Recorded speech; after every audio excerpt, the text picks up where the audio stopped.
Uska!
Excuse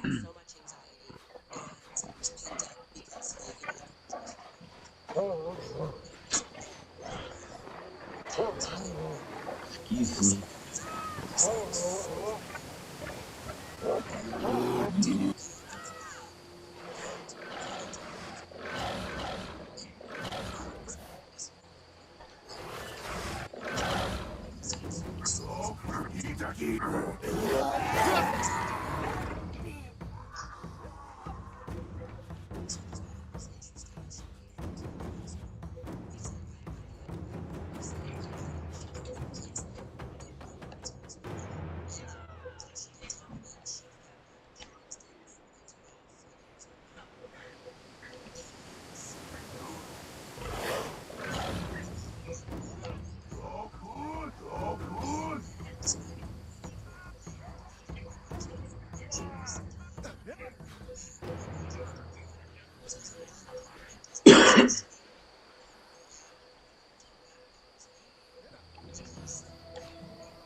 Not bad. players and they're doing some.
We got our physical therapy in today. Now we're doing some pain management with our medical. We're gonna have to get some back management shortly. It's a cold day. And it's back. Not great. But everything I did, that's like the pain that I do every day. Will change.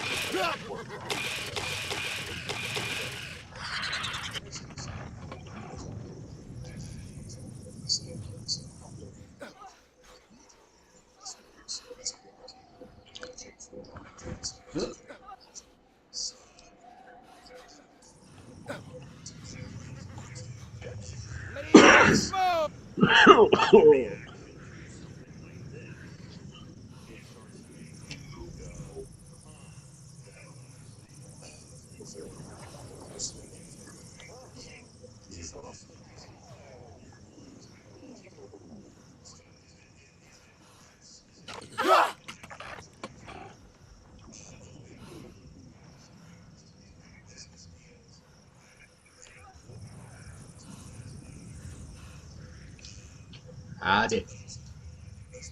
My back hurts today. So we ain't gonna be enjoying.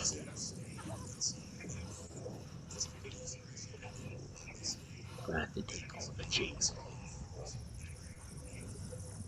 Listen to podcasts. I just found out that Kanye West made a song called House Hello. That's great.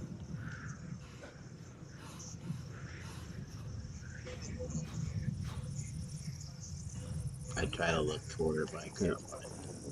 It's blocked.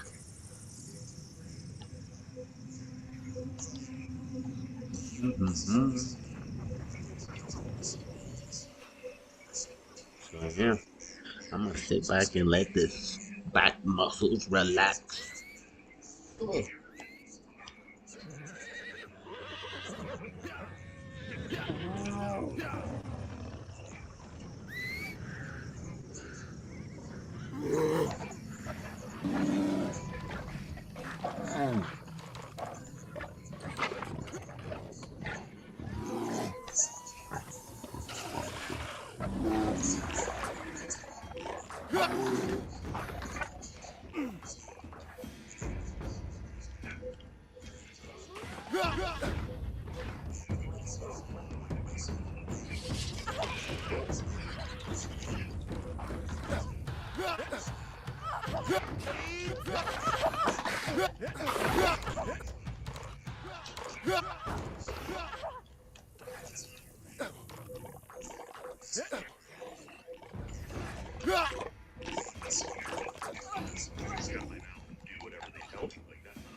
I can turn back.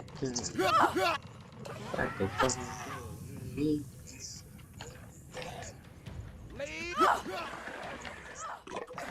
Get him, guys, get him. We got your back. Go beat him up, beat him up. Ah, to the ground. Oh, I missed him. Baby.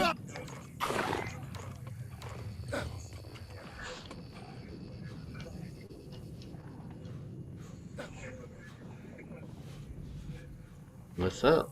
Say something in the chat. Or you spies. Spying on them. Ah.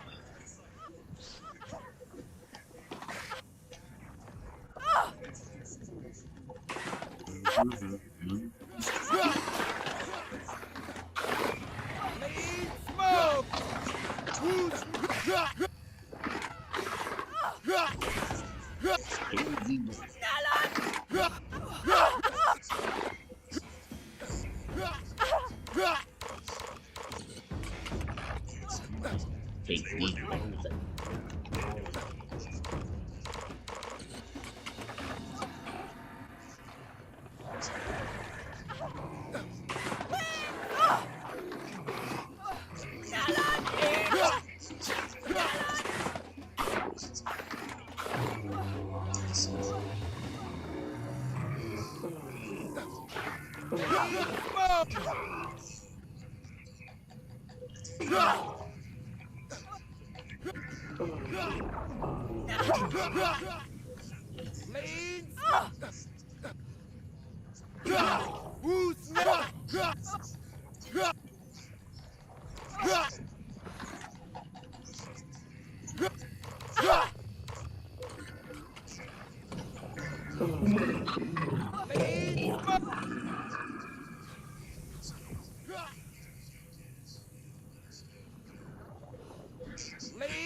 freedom to do that.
Super duper cute.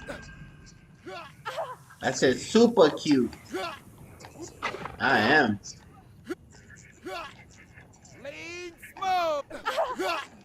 I'm the cutest southern boy. Hell yeah. He gotta go.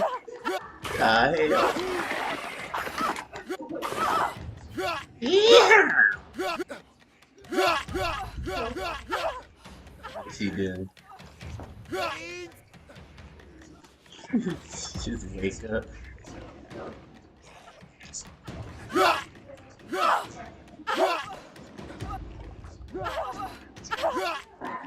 Where that snow at? Where that? Ooh, Sophia.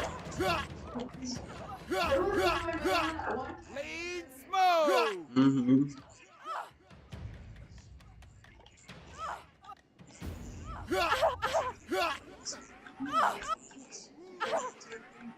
You.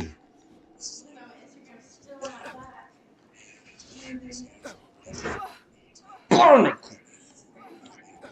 Unacceptable.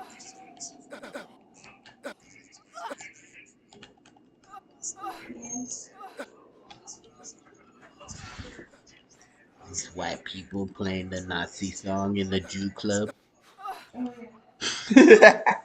So, that's just a question.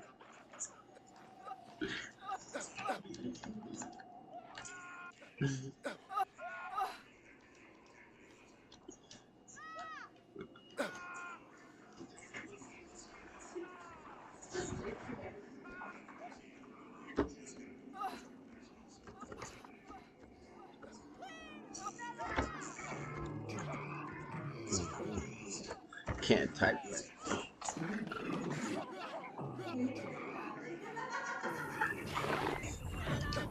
He like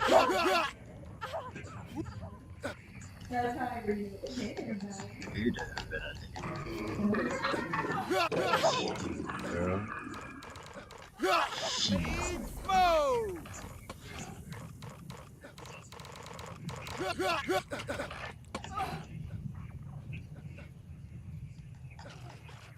That is true.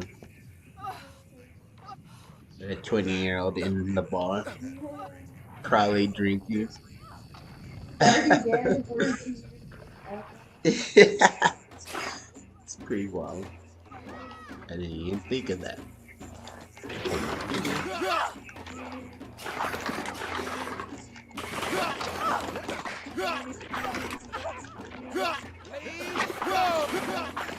Why am I?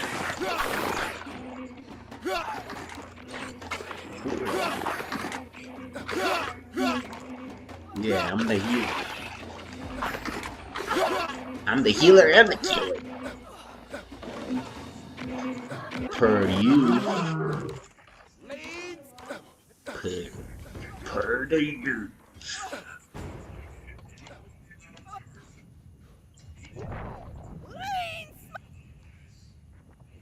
Mm. Conundrum. He doesn't know what that means.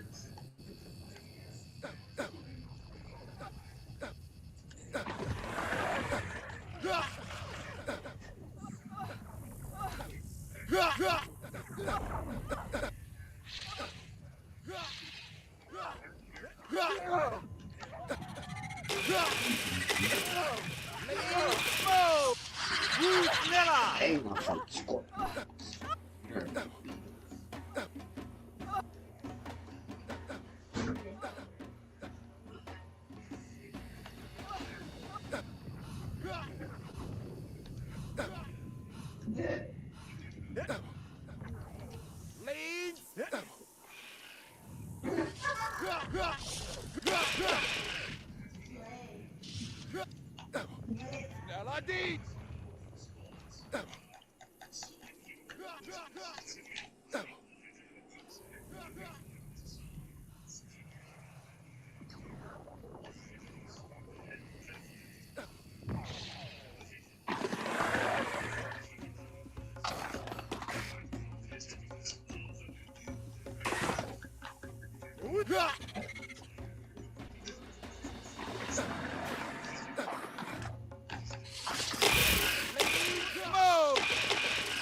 Gangsta. Gangsta loving.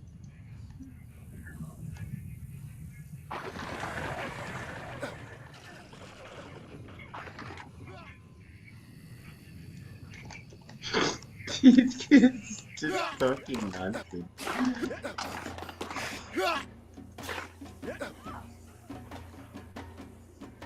Lead smoke!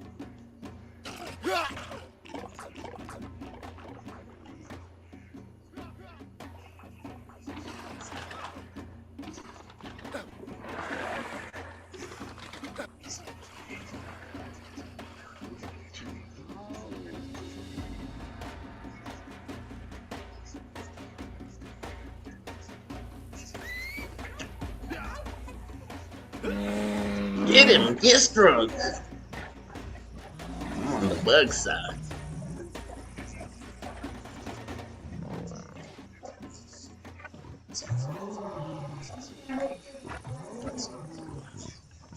The Clive.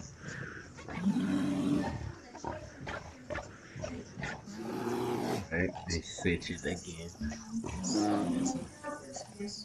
Hope it's at 10 o'clock now. Weather. 11, he pooped his pants.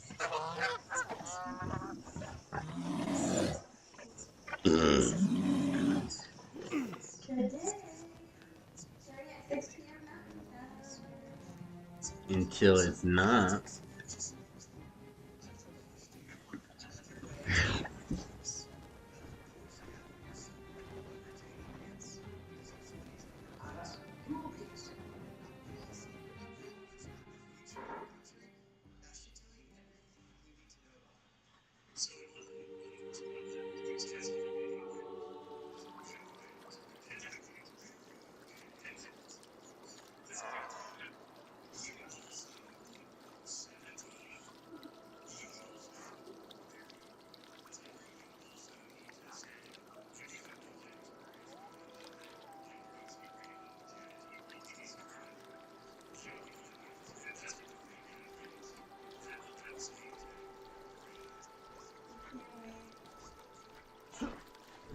Blood clot.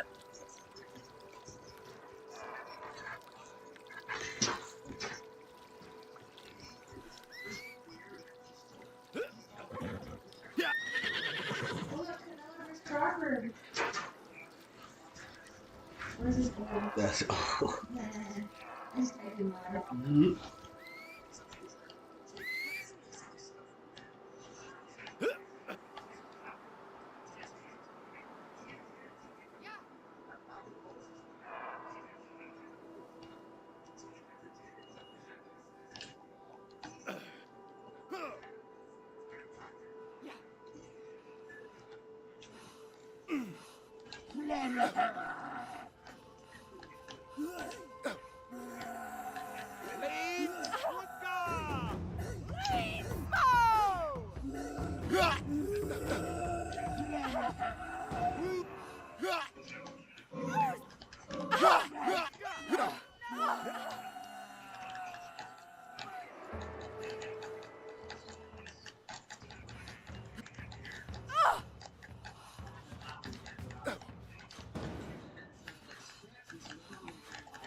Nobody.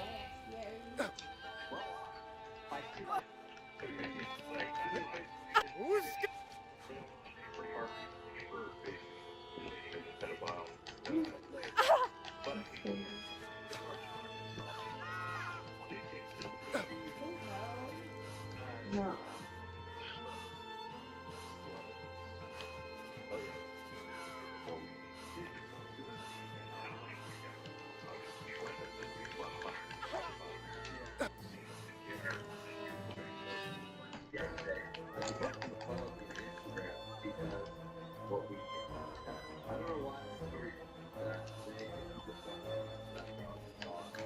Lead.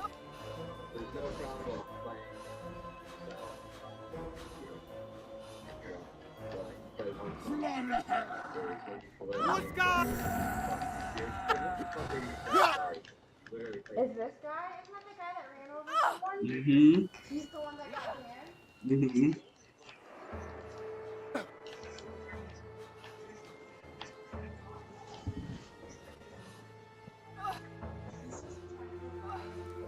Mm-hmm. Really?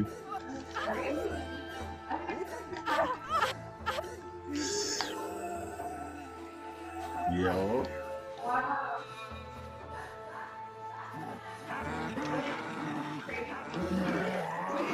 Smoke.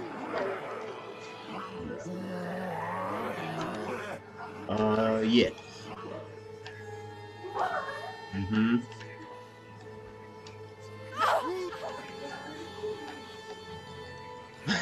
No, Lead. Smoke. probably not.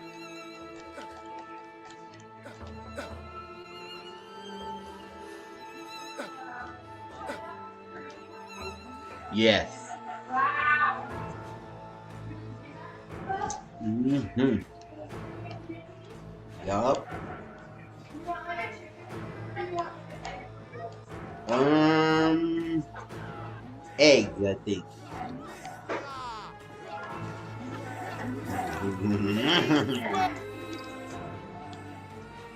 Ooh, eggs.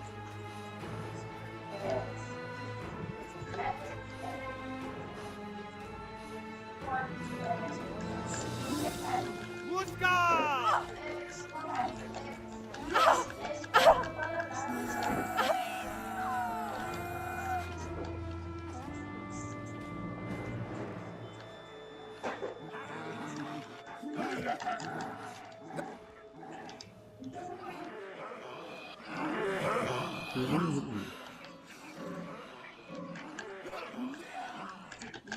Clean smoke!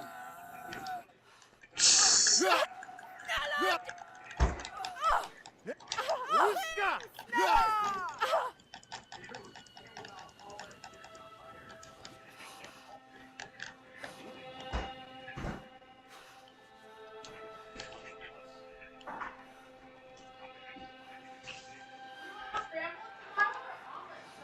Scrambled.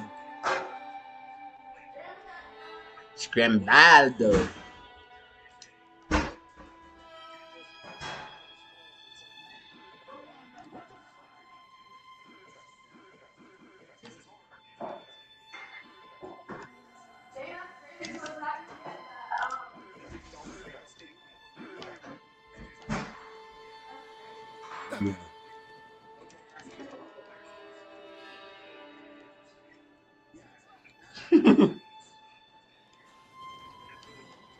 Clean sneller! Mm-hmm. Done.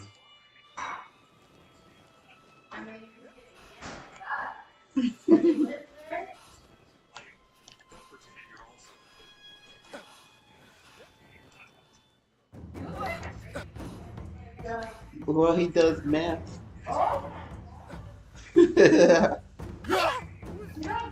Uh-huh. Clean smoke! Yeah. He got all kinds of cosmetic surgery to make him look handsome, and he does meth. Muska!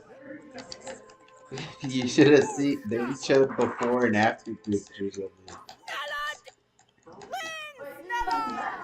Yeah, proudly. Muska! Muska!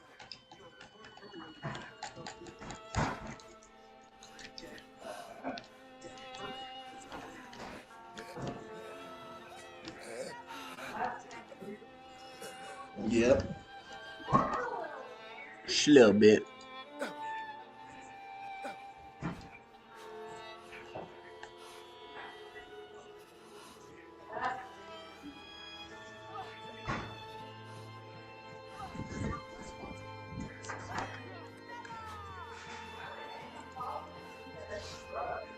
Yeah,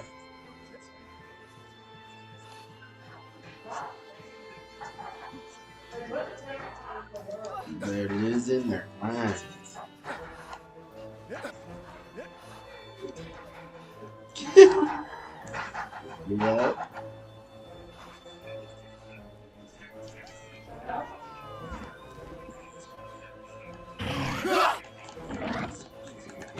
Clean smoke!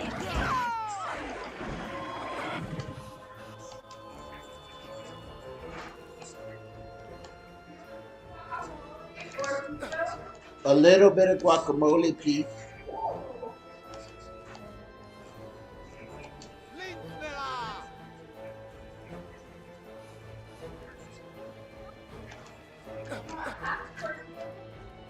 sneller! Whole tortilla.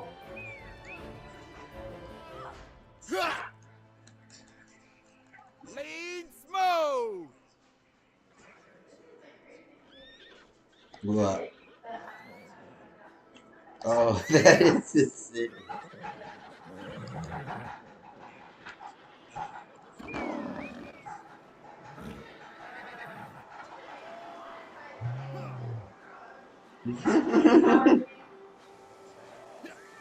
He's white, so probably not. He's white, so probably not.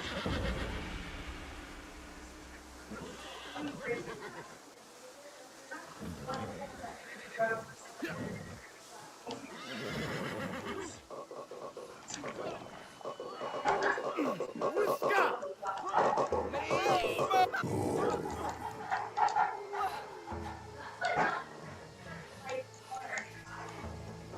I know.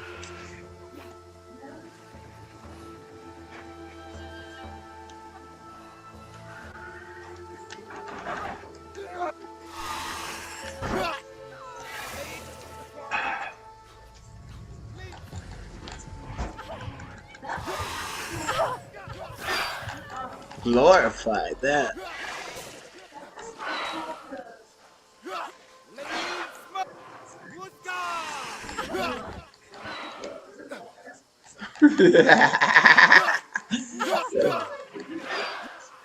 Yeah. Uska! Mhm.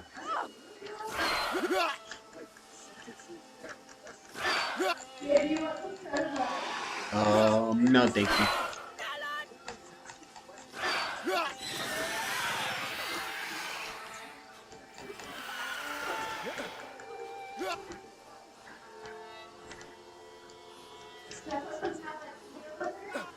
Yes, please. Hmm.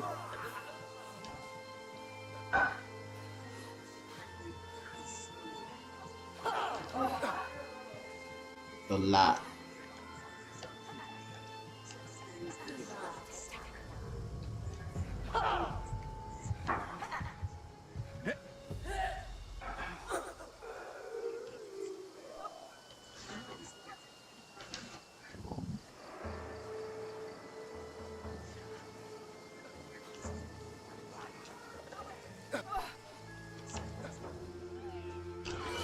That was bad.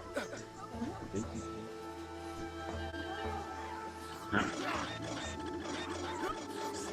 Hmm. So good. Lean smoke!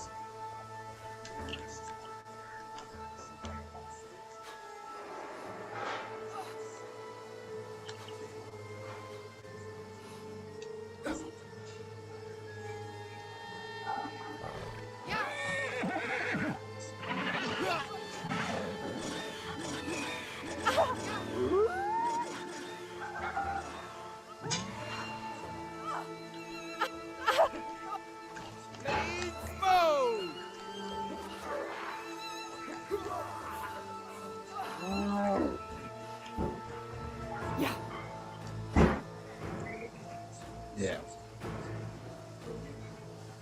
Lean smoke!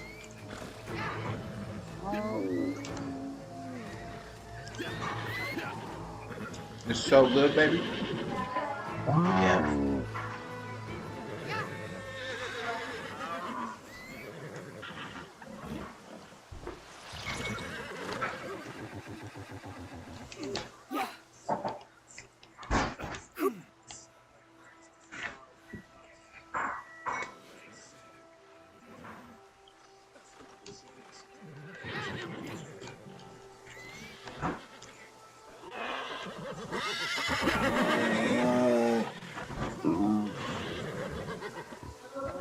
Supply yo of the pico. Buy yo, cause I ate it all. Mm-mm.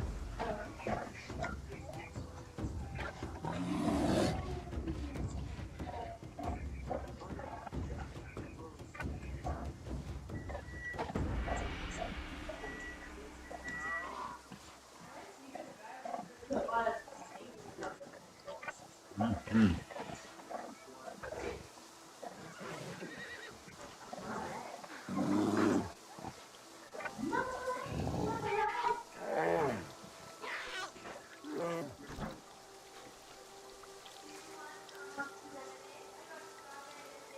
No thanks.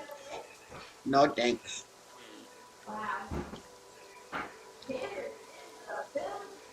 Mm. Mm.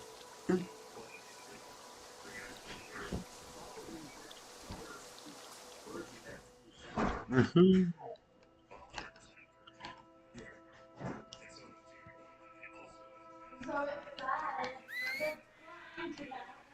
Mm. So good, good.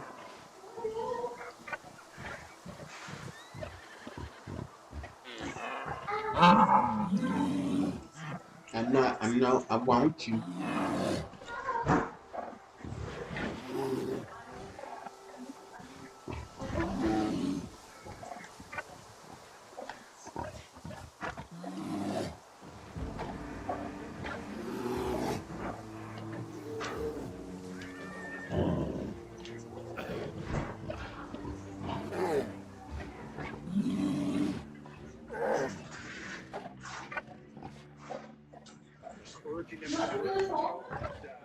Hell no.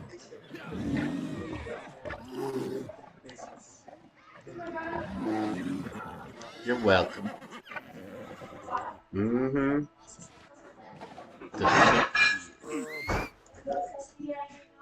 Indubitably.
We've been through the well regulator exchange.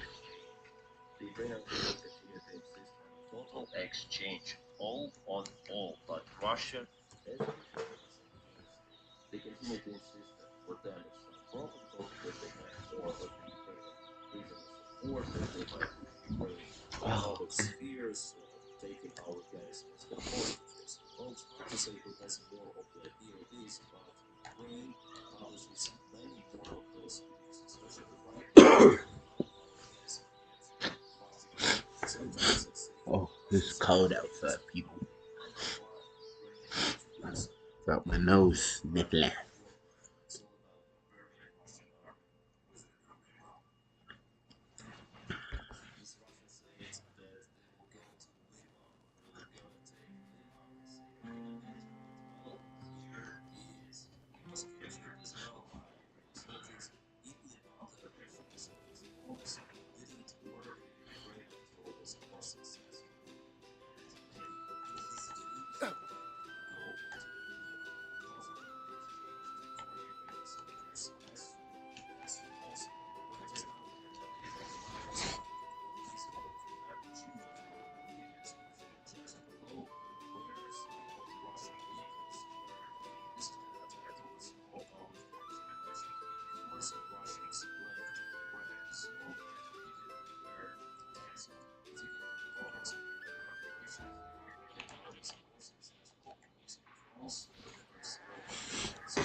Lady.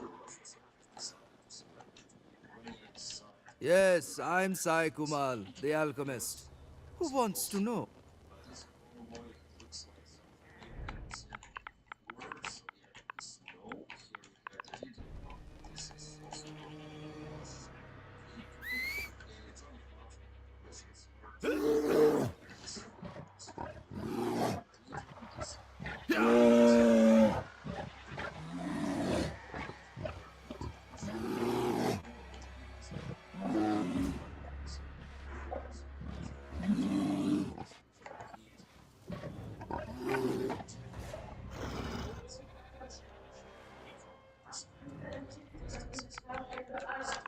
Hmm.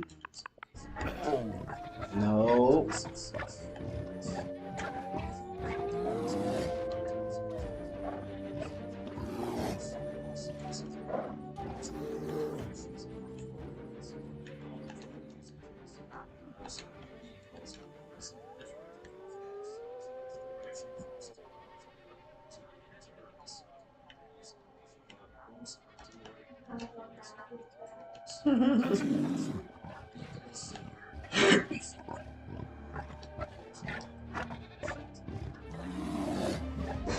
Uh-oh, you okay? Holy shit, don't let it happen again. Nothing.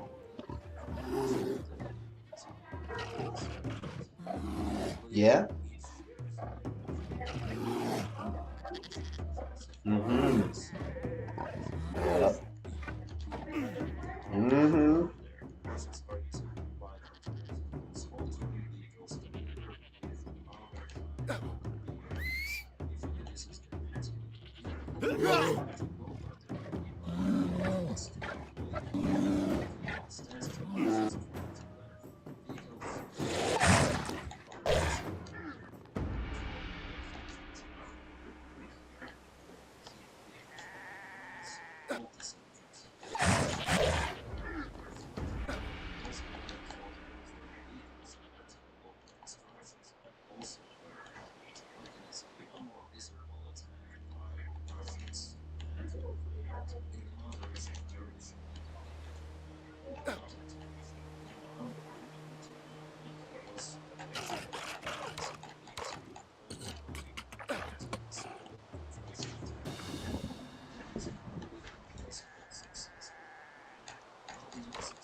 Yup.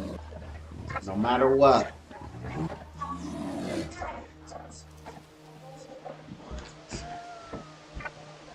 There you go.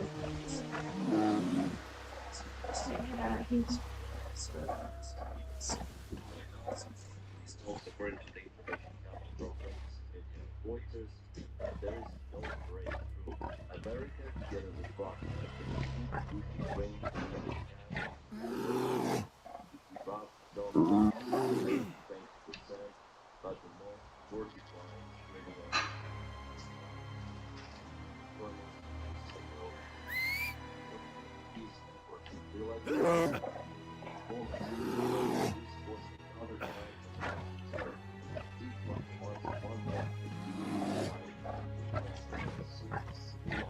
Keep going, girl. That's me. Tell you.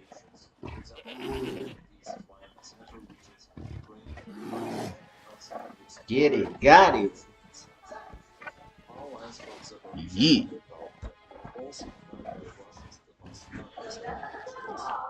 The bell of the ball.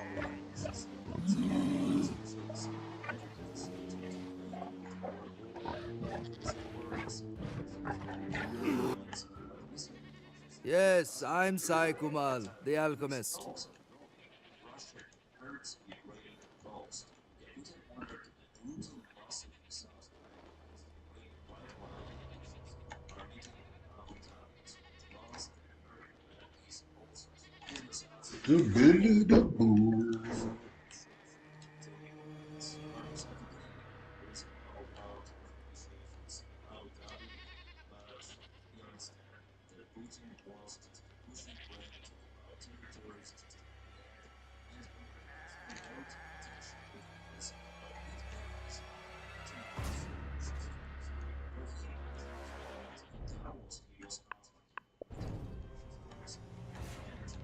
Yes, I'm Sai Kumal.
Yes, I'm Sai Kumal.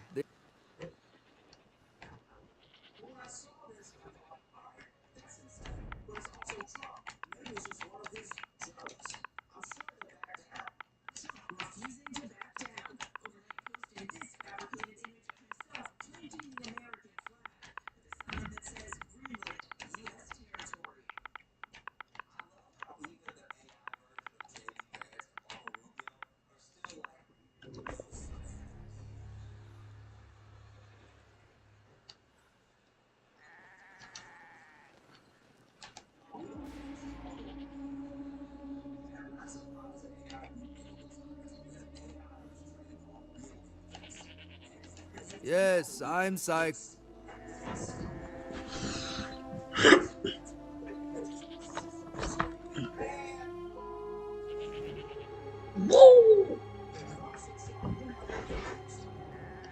Yes, I'm Sai Kumal. Yes, I'm Sai Kumal, the alchemist.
Yes, What's up, I'm party Sai people? Kumal, the We alchemist. just chilling Who today, wants to? running some PvP track, trying to get the best gear. Look, something popped up. Better than most. Got the gem slot, crits, thought, purifying crits. Ooh, like that. It's not bad. Not a bad fire step. Go ahead and keep that. Put it in my back pocket for later. I got all these potions on me. I gotta drop them on.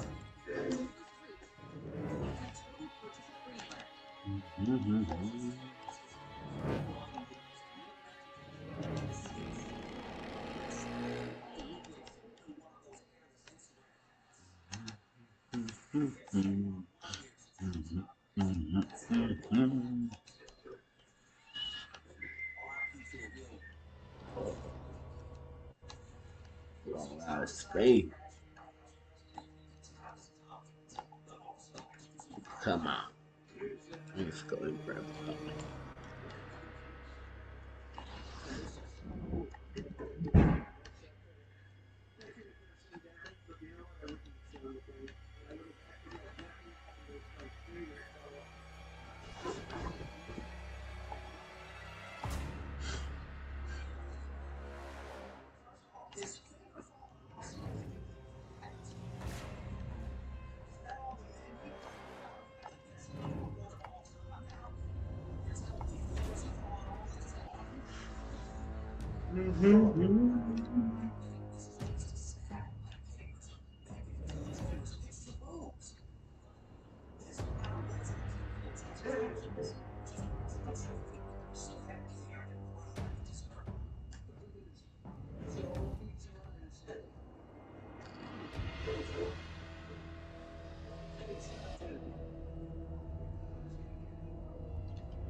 Yeah, yeah.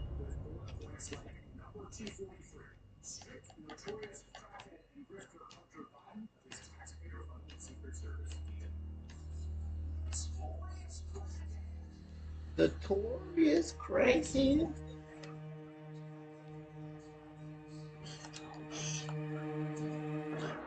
Oh, let's do.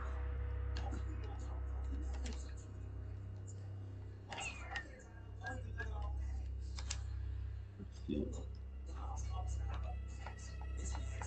Oh, good.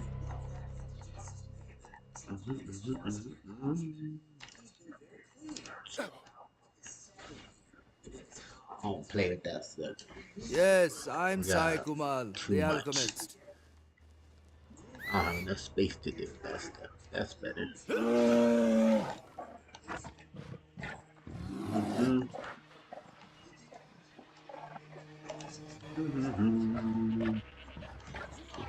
We running.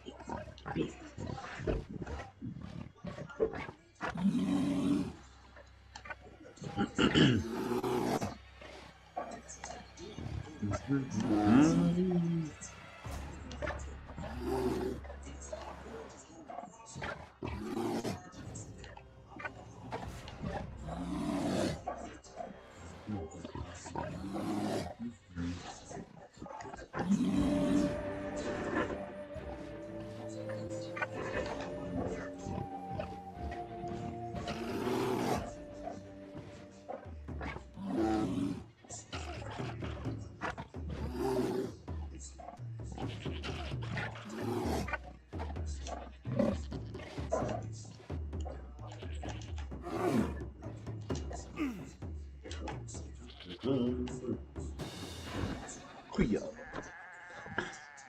Nothing.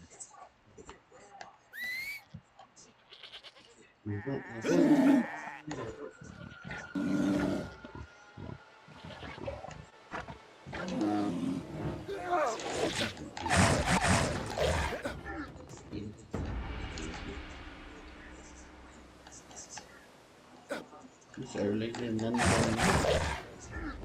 It's too early for anything exciting to be happening. So I'm just running a PvP track, seeing if 6 people want to fight in 3v3s. But besides that, just try to get the best gear.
Iceland.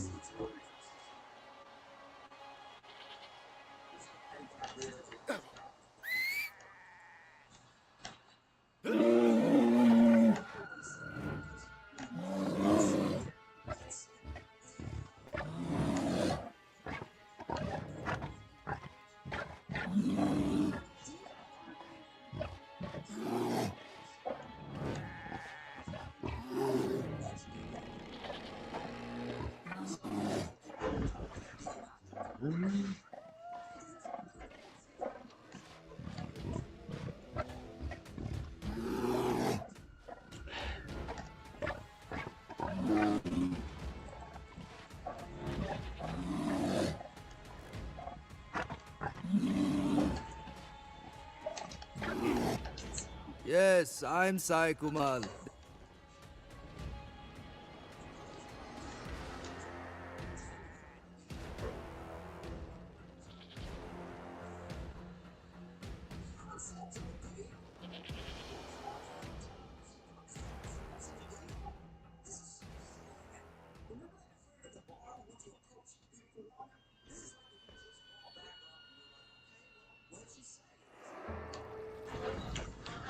A little later today, we'll be having our karaoke session. It's too early in the morning. The juices gotta get flowing. The back gotta get looser, you know. They just, I got this titanium in my spine. Takes a little bit to warm up.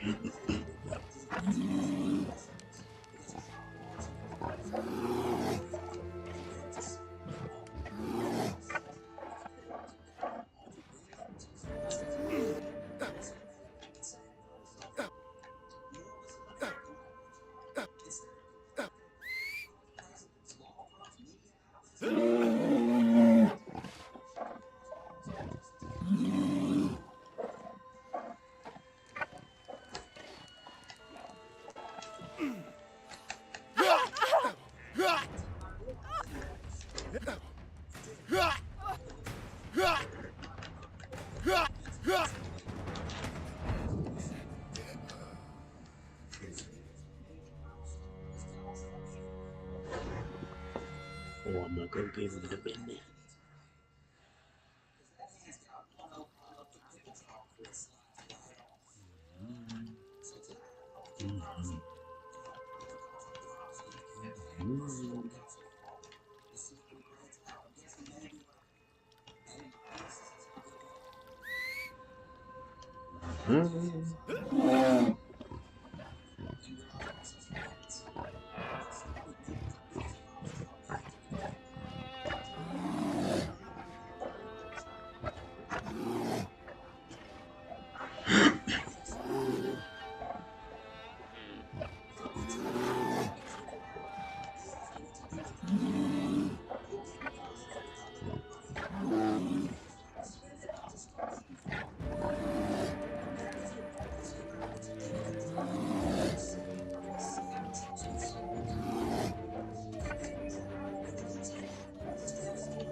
Yes, I'm Sai Kumal, the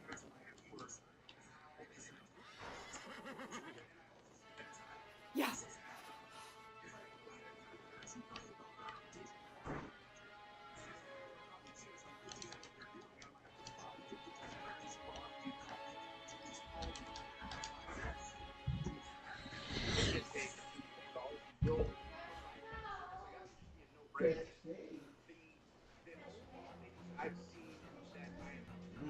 Hell yeah. Hell no.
Oh God.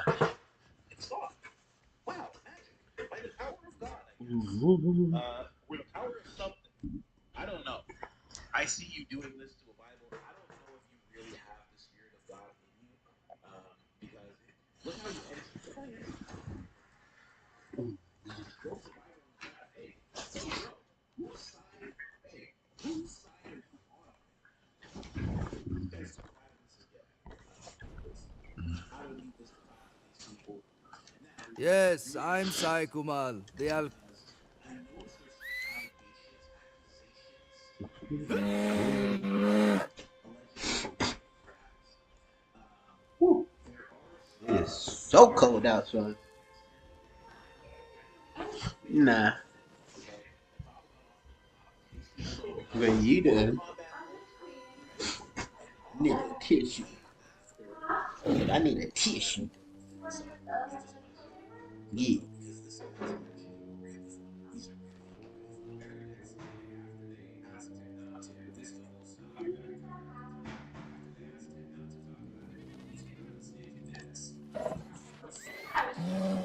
I be done. I be done. Thanks, bro. More?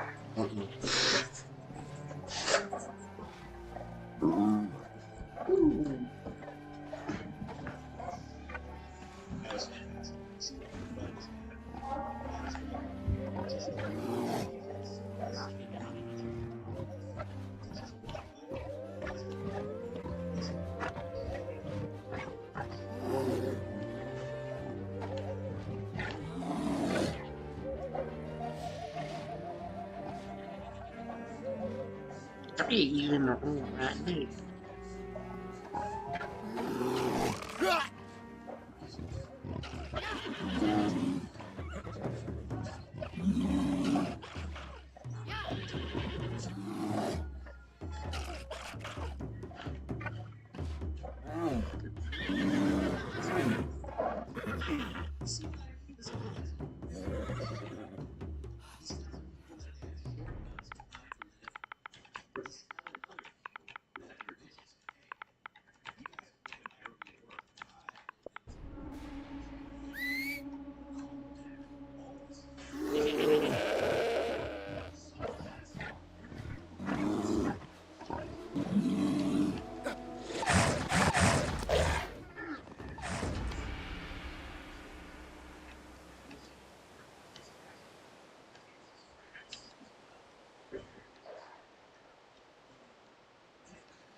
You stinking bitch.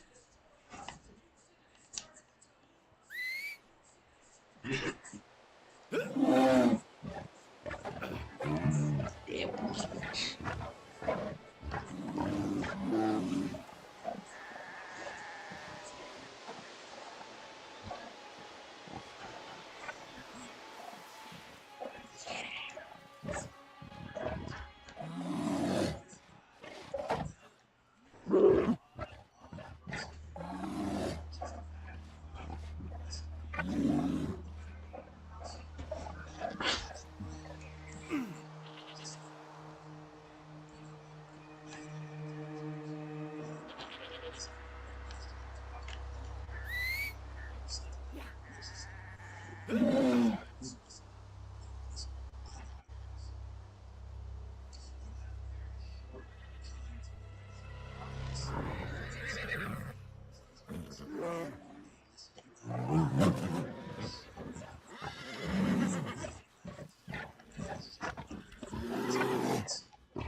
Yes, I'm Sai Kumal, the alchemist.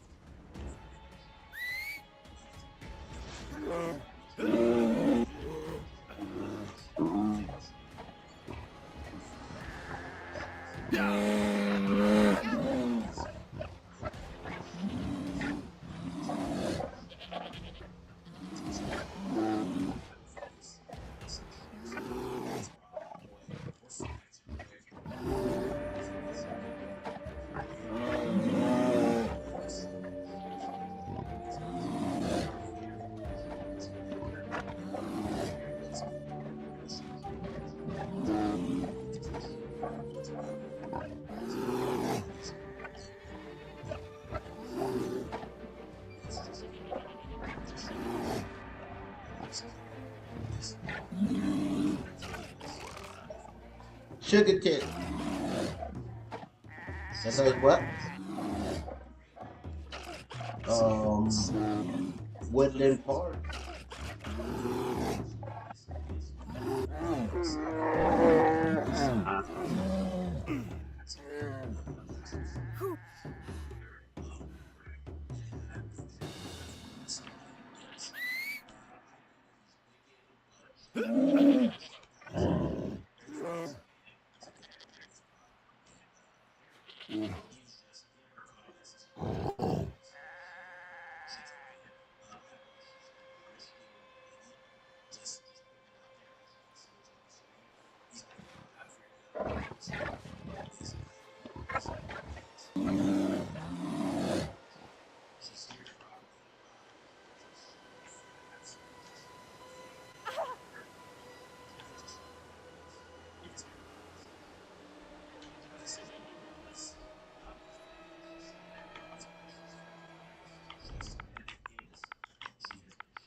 Yes, I'm Sai Kumal, the alchemist.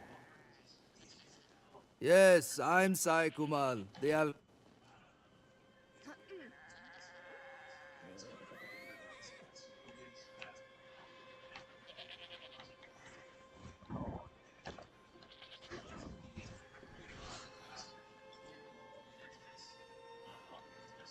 Yes, I'm Sai Kumal, the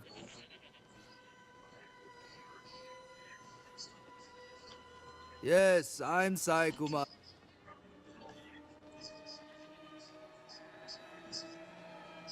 Yes, I'm Sai Kumal. Yes, I'm Sai Kumal.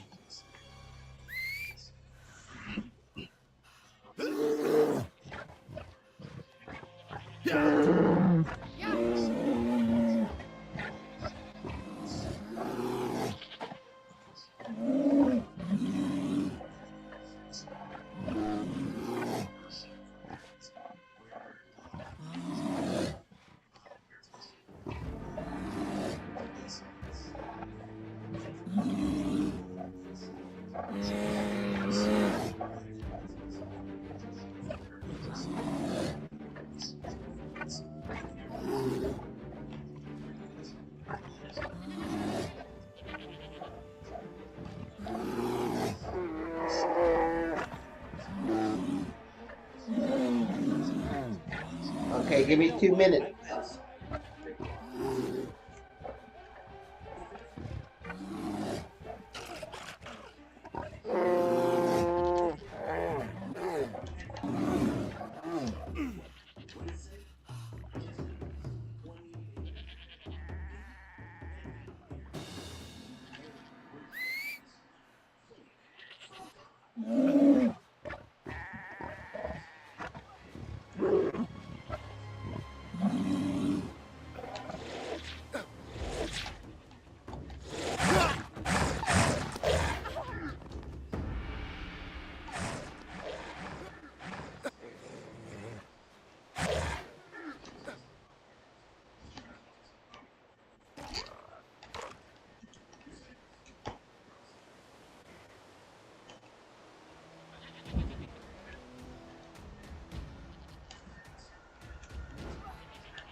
Leave.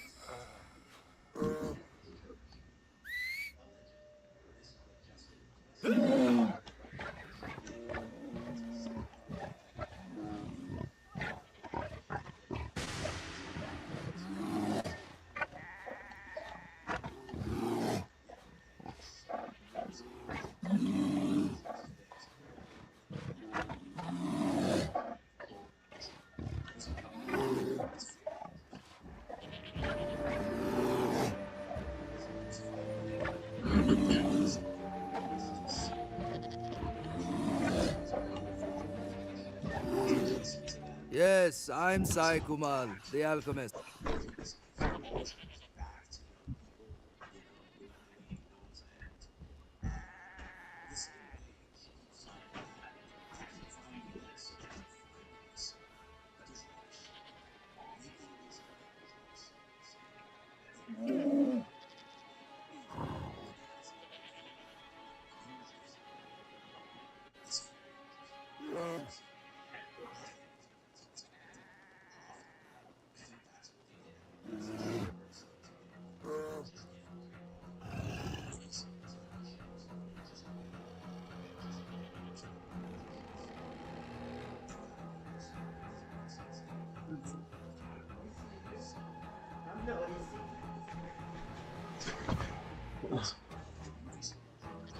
Yes, I'm Sai Kumal, the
wearing black. So I found that very, very interesting. A lot of writers only wore black. AI, AI is woke, bought by Philadelphia. I'll try and post the essence of AI discussion on next too often this week, etc. Creative work in teamwork episode 9, morning impression. Dead on. I've been working on that for a long time. Impression. Dan, or Danny, Danny says, yeah, this is panic deception. The email further proves faith pushes replacement theology, which is all three Christians reject.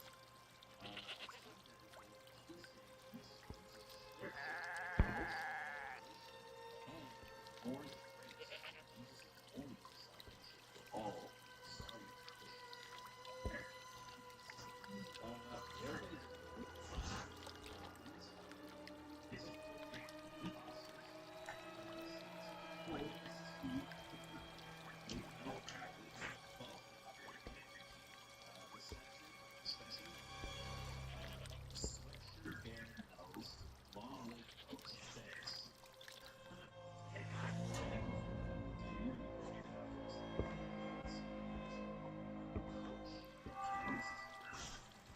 This was a coach explanation of why have you come at us on this good mint tea or plus items mint chocolate.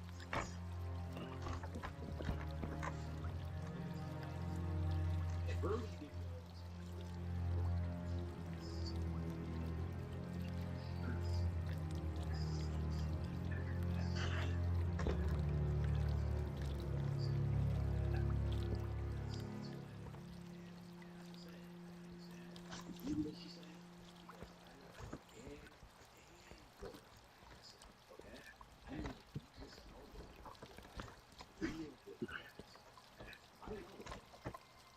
spicy mint chocolate. Thank you very much. Appreciate that. Diane, thanks. I learned about Bear's podcast from you. And I'm a subscriber and a member of his show. Just ask.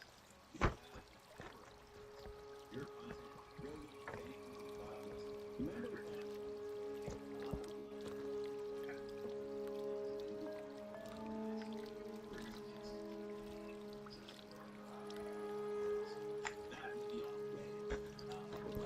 Yeah,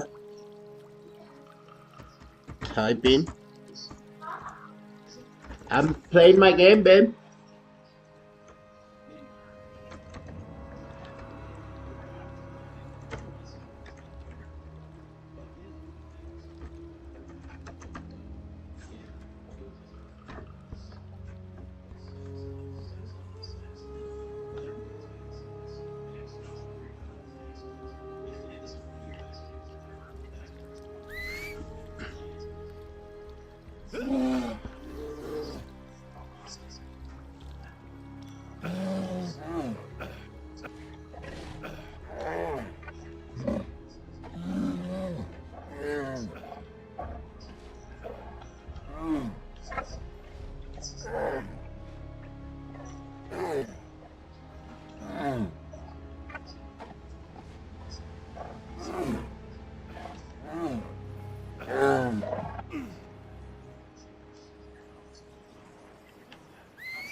Hmm. Hmm.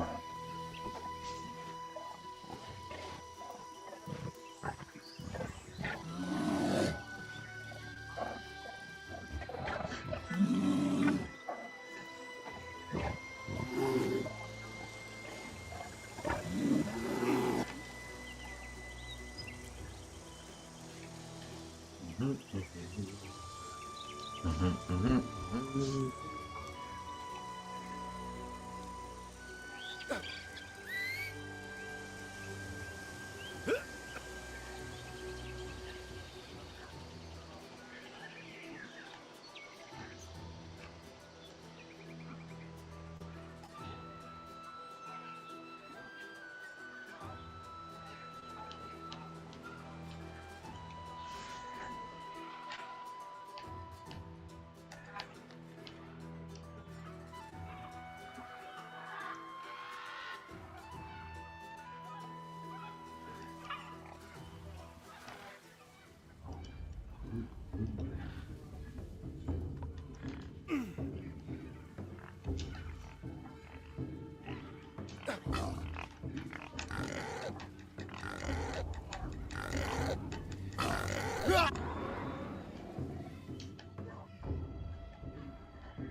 Killed.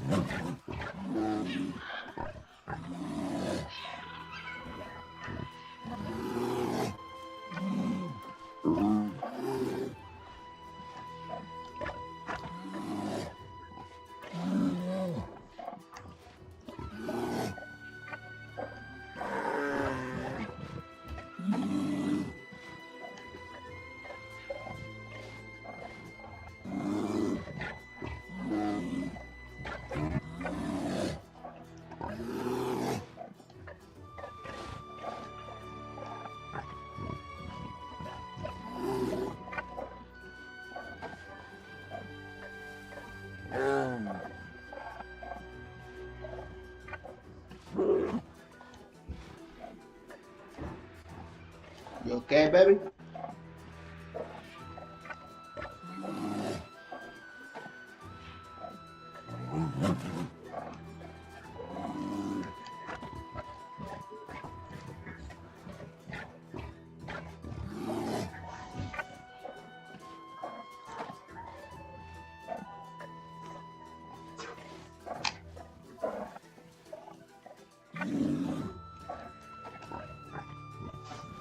Hmm.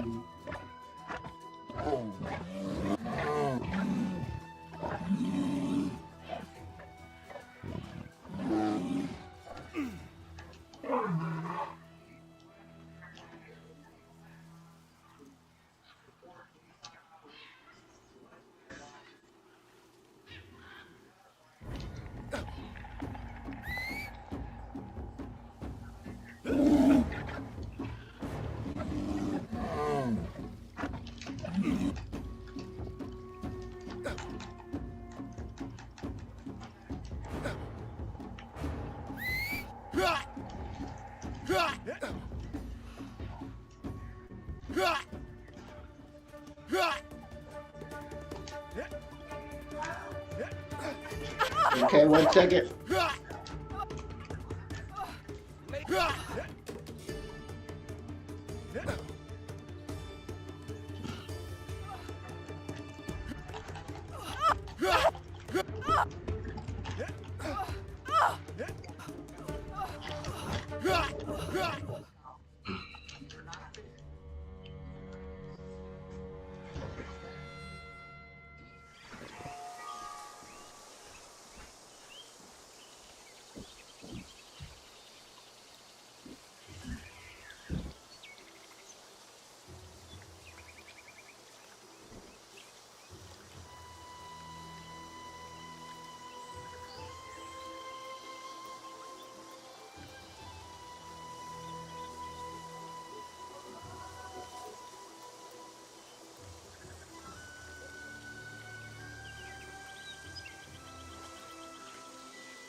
You.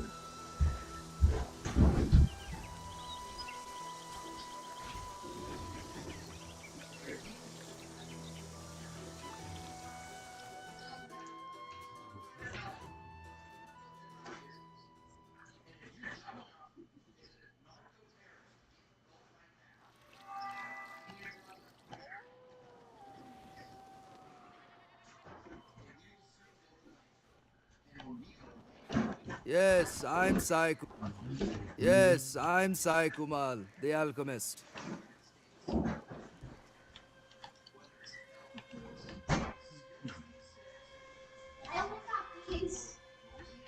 I see you got an ice cream. 9 o'clock food. I love you too.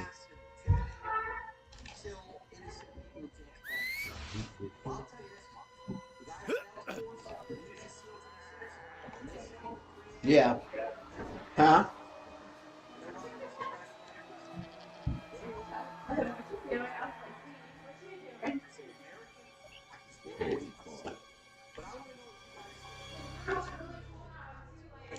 Mm-hmm.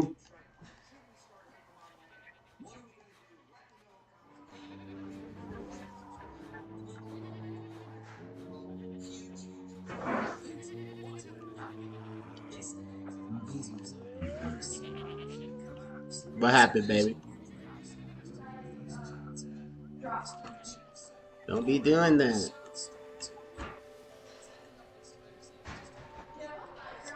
Uh-huh. Choo, choo. Where's the nice one? What's the nice one?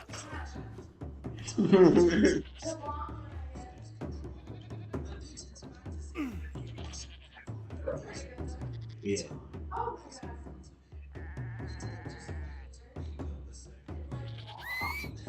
Yeah, it hits. It's a good lighter, huh? Good lighter. It's a good lighter. I can't. But now it gets hot. Huh?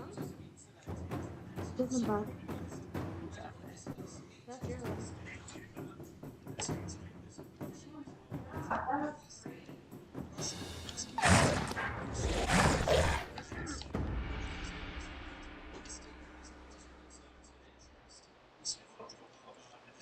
Good girl.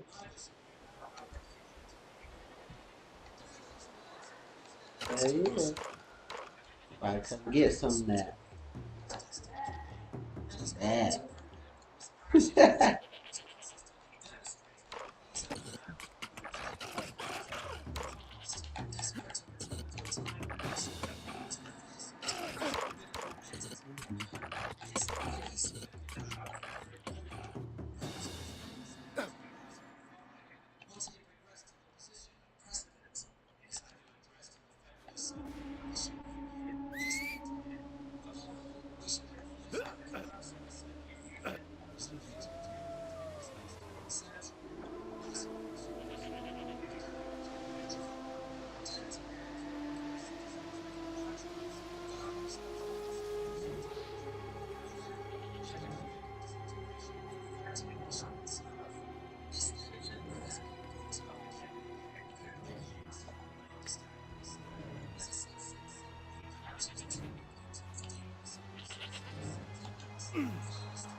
And other newly formed independent nations when the Union dissolved. On the other hand, it can also be seen as a sign of how Putin sees all former Soviet citizens as being part of the same family, with Russia as its head. The president has made similar remarks Yes, on I'm numerous Sai occasions Kumal. since then. In 2021, for example, mere months before the war in Ukraine began, in comments aired as part of a documentary film entitled Russia, New History, Putin said, "It was a disintegration of historical Russia under the name of the Soviet Union. We turned into a completely different country, and what had been built up over 1,000 years was largely lost." He went on to call the incident a major humanitarian tragedy, expressing alleged sympathy for the estimated 25 million Russians who were cut off from their homeland as the Union ended and new borders were established. He also admitted to having to moonlight as a taxi driver just to make ends meet, demonstrating how the Union's collapse affected him on a personal level. Yes, I'm Sai Kumal. Even more fuel to his burning desire to see the Russian Empire reborn. And it's not just in his words that the Russian leader has demonstrated this desire, but in his actions as well. Throughout his time in power, Putin has done all he can to maintain strong levels of political influence and control in as many former Soviet republics as possible, with varying levels of success. In Belarus, for example, Putin knows he can count on his puppet president, Alexander Lukashenko, to essentially do whatever he wants. In several Central Asian nations too, like Kazakhstan, the Kremlin's reach is clear to see. Putin has made the most of his country's superior size and resources to effectively ensure that countries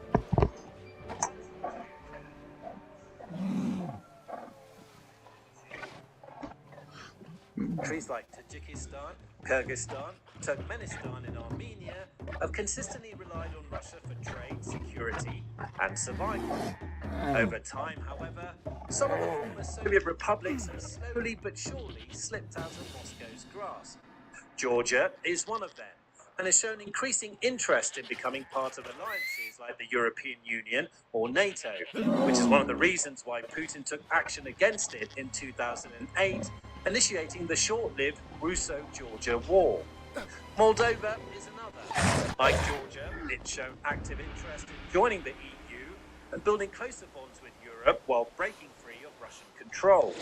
In response, Moscow has reportedly been attempting to meddle in Moldovan elections for many years, deploying its own Kremlin-backed candidates and even orchestrating protests and online misinformation campaigns in an attempt to sow seeds of chaos in the small Eastern European country.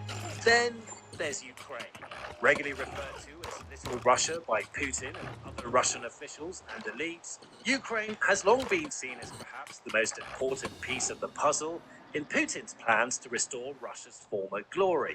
In 2014, he put the first phase of those plans into action, ordering his forces to seize control of the Crimean Peninsula.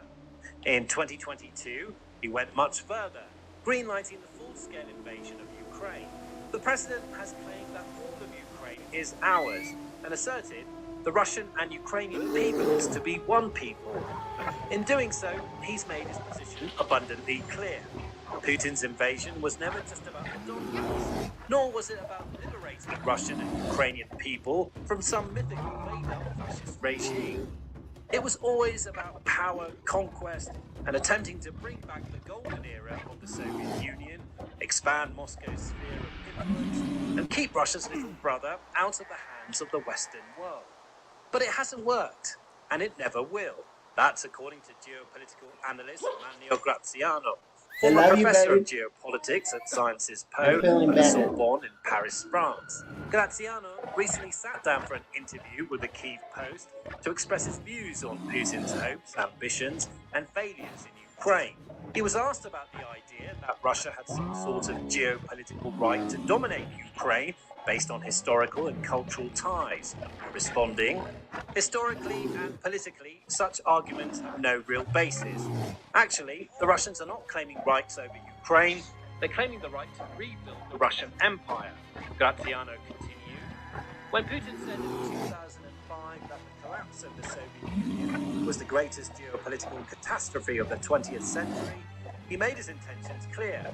But even earlier, when Yeltsin and the leaders of Yes, Ukraine and I'm Belarus Sai dissolved the Kumal. USSR in December 1991, they immediately created the Commonwealth of Independent States and openly stated that that was the beginning of a new union.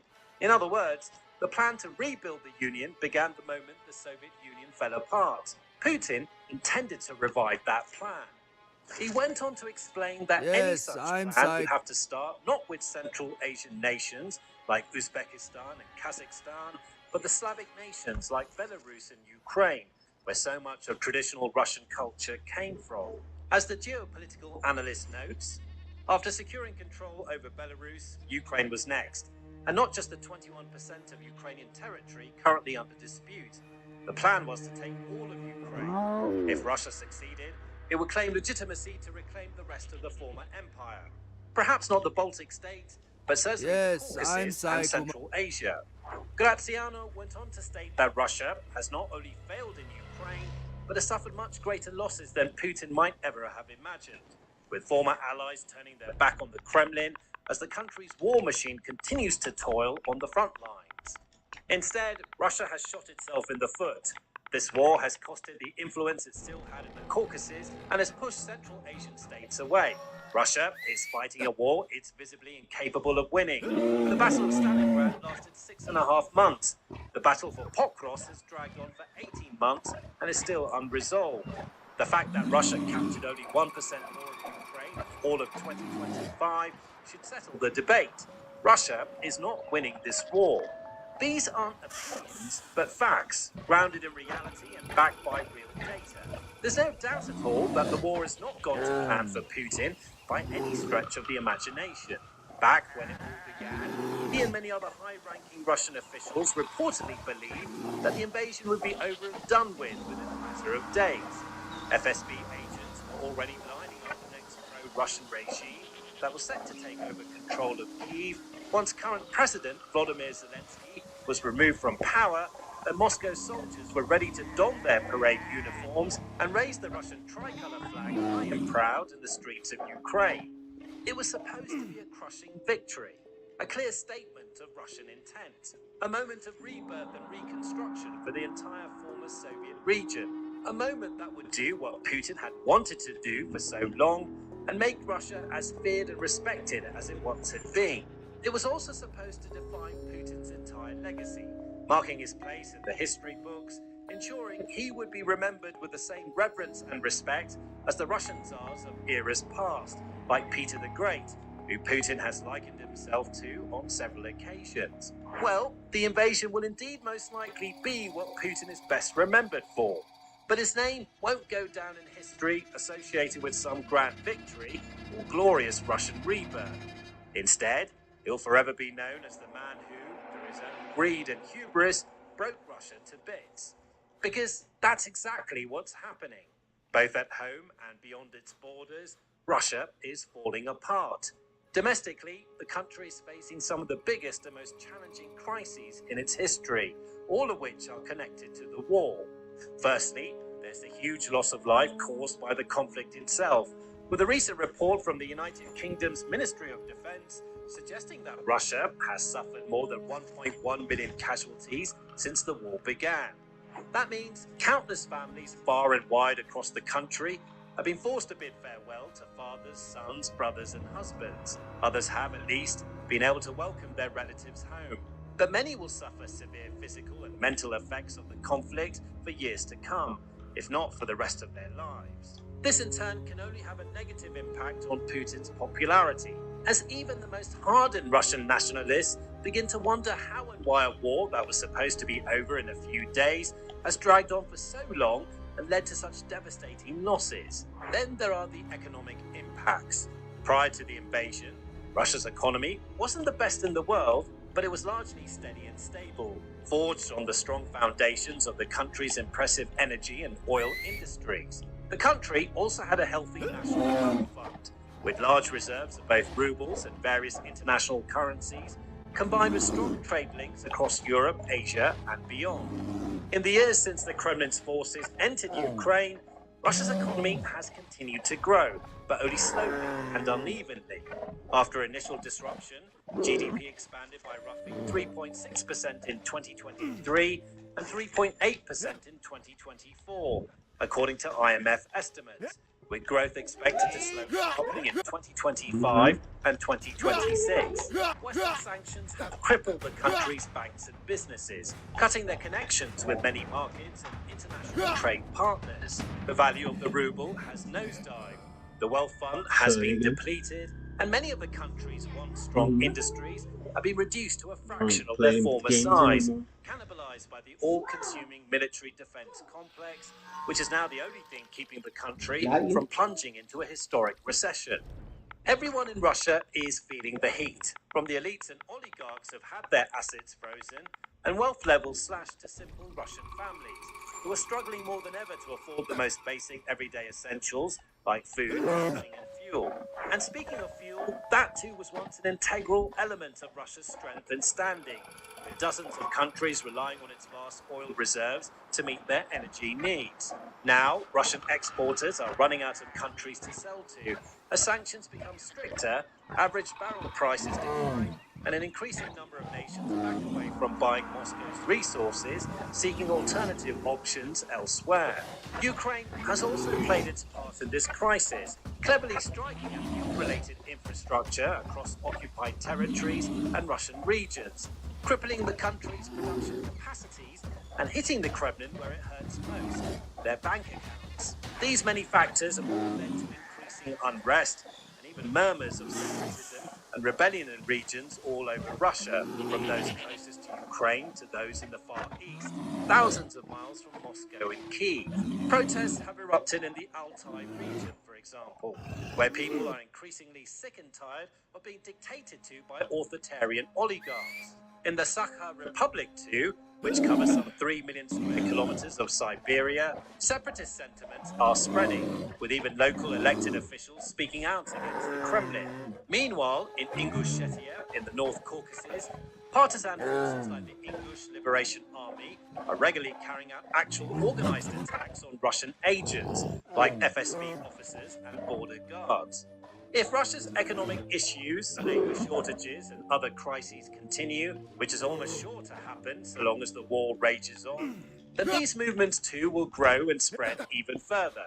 With that, the cracks that are already present across the Russian Federation would inevitably deepen, with the risk of rebellion, unrest, or even civil war rising by the day.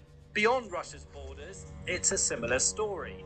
Many of the former Soviet republics that once looked to Russia as their guardian and provider are starting to question if the country is still up to the task. For years, they saw Russia as an all-powerful force, renowned for its military might and extraordinary power, with its leader, Vladimir Putin, seemingly capable of getting whatever he wanted whenever he desired. Then they watched as Russia invaded Ukraine, and Putin failed to get what he wanted again and again. They saw how the supposedly invincible Russian war machine floundered and failed on the front lines of Donetsk, how so-called world-leading Russian tanks and other hardware were blown apart, how even after years of fighting, the Kremlin's army still struggles to achieve even the most minor of objectives or capture the tiniest slivers of territory. Bit by bit, the myth of Russia's superiority and strength a myth that Putin himself has spent so many years carefully constructing to project power and intimidate former Yes, Soviet I'm Sai nations Kumal. began to shatter. Countries started to see through the lies.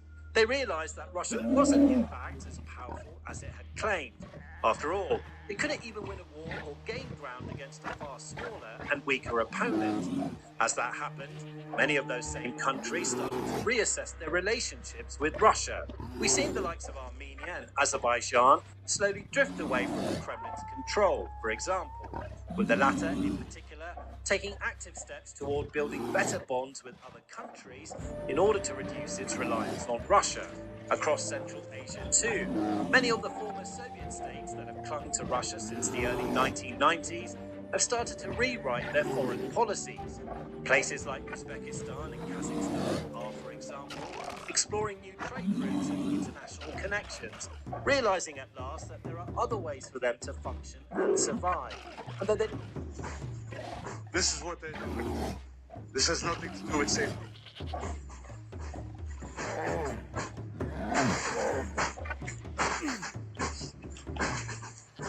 Ah.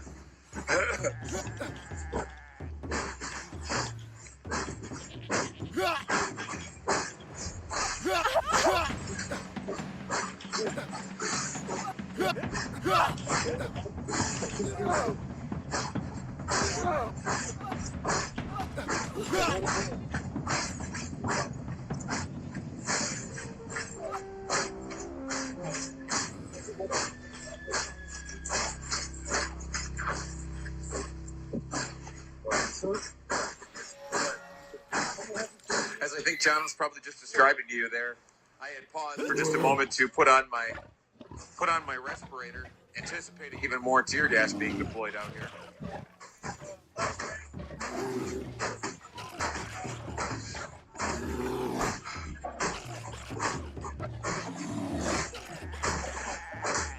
So I want to take a moment here. If you've just joined us, we're at the intersection of Nicollet and 26th here on Minneapolis' South Side, where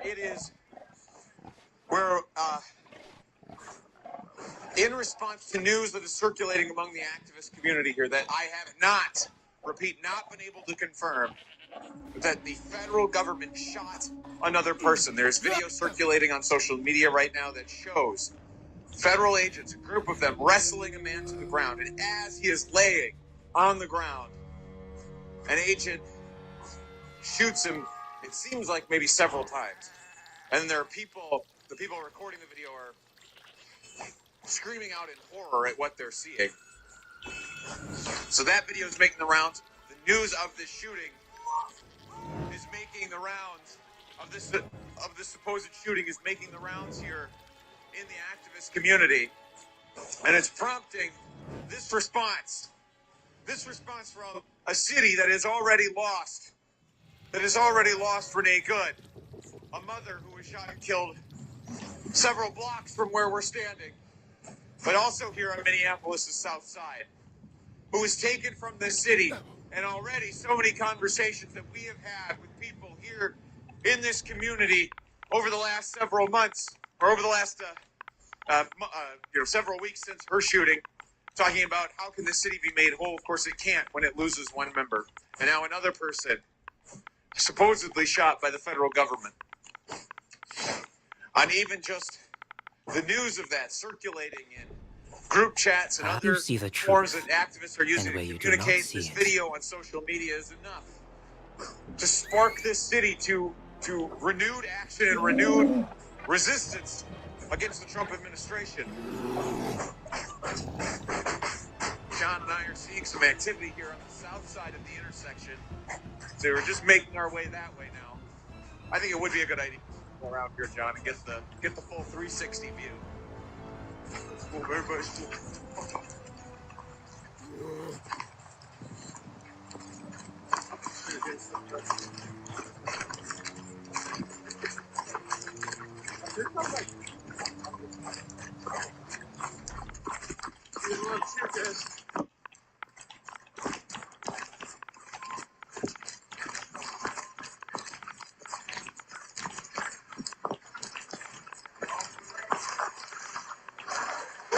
I can taste tear gas on the air here as we move to the south, and you see, and I'm seeing some plumes of smoke here again.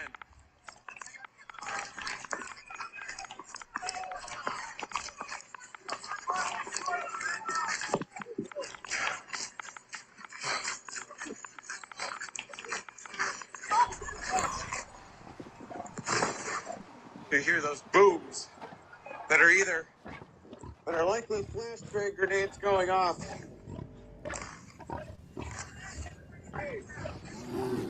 John, I gotta stay here. You're a mess.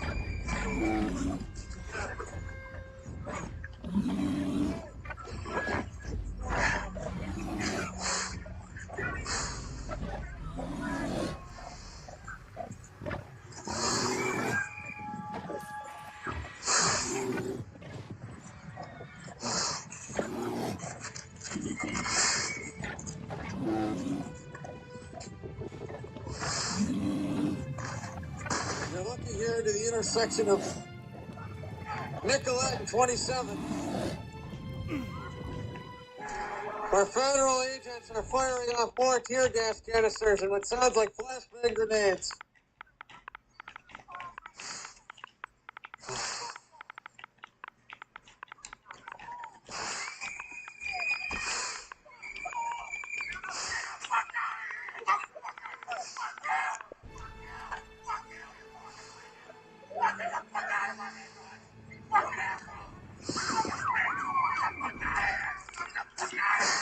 You okay to move? Yeah, I'm good. All right, let's go.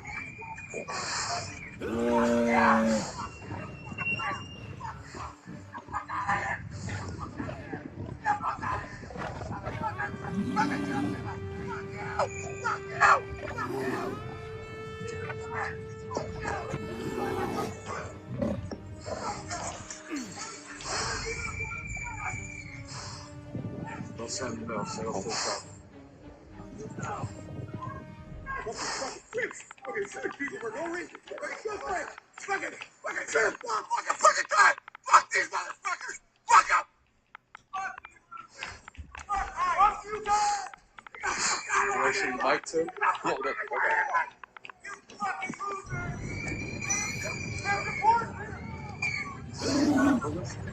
Hold this. Got it.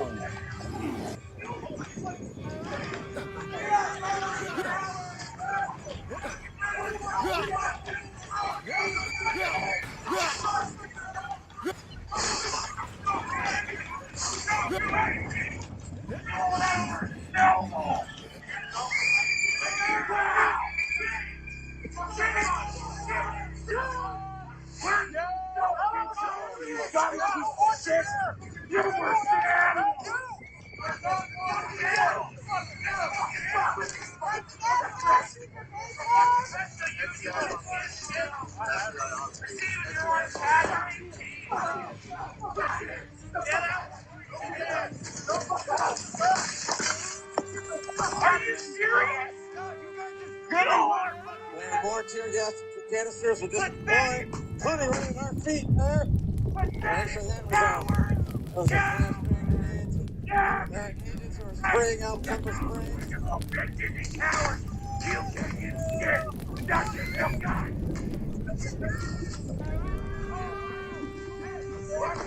John, let's pull back here. What do we have? We don't want you to leave. Gas yourself, you fuck. Fucking asshole. Fuck these fucking pricks. See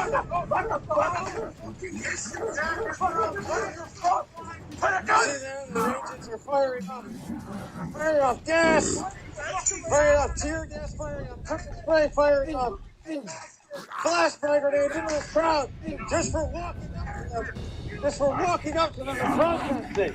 Vivan.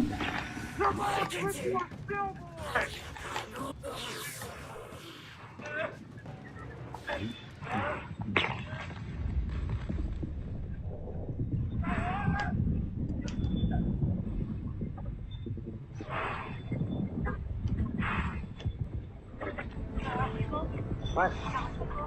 I can't hear you.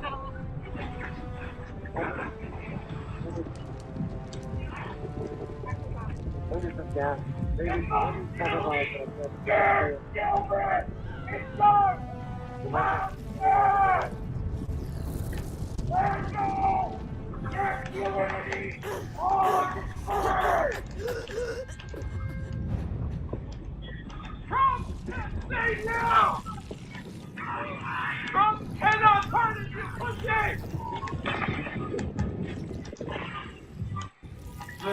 Yeah, are you?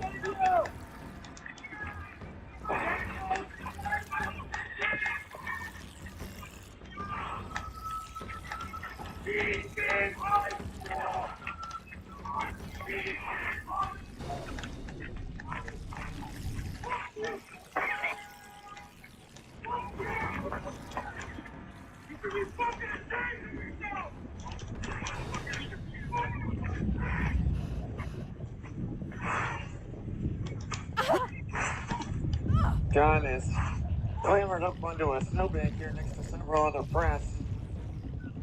Being able to offer you a little bit of a higher vantage point here. And again, this is 27th and Nicolette.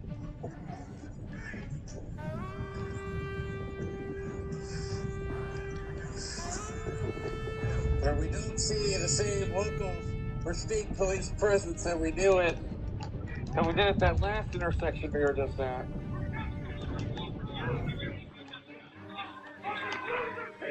See the authorities there threatening somebody in a high vest with pepper spray.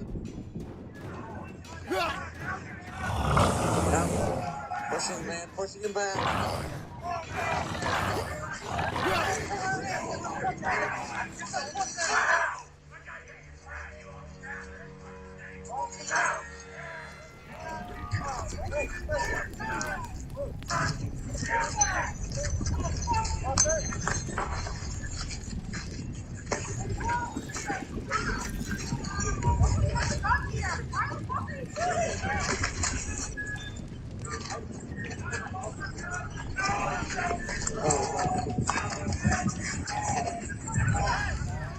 More tear gas being fired up as a cloud that's now encroaching on where we're standing, and you see more of it. They're fizzling, spraying out into the street.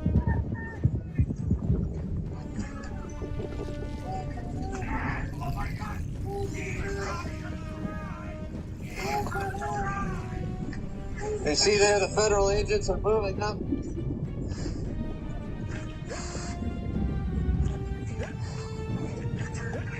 It looked like trying to get after one of the protesters.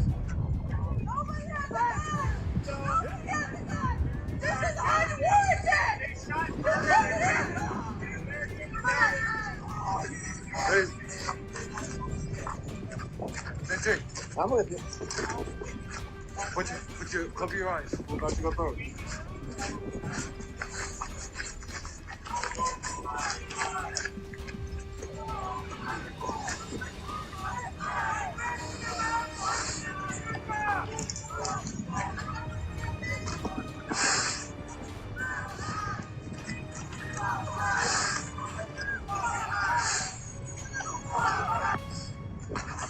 See, what I'm watching is just the federal government.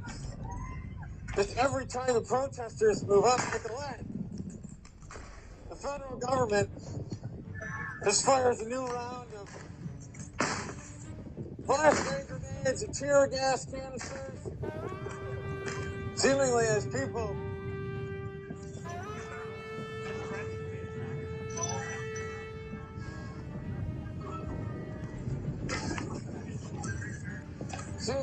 get within even 100 feet of where the federal agents are standing.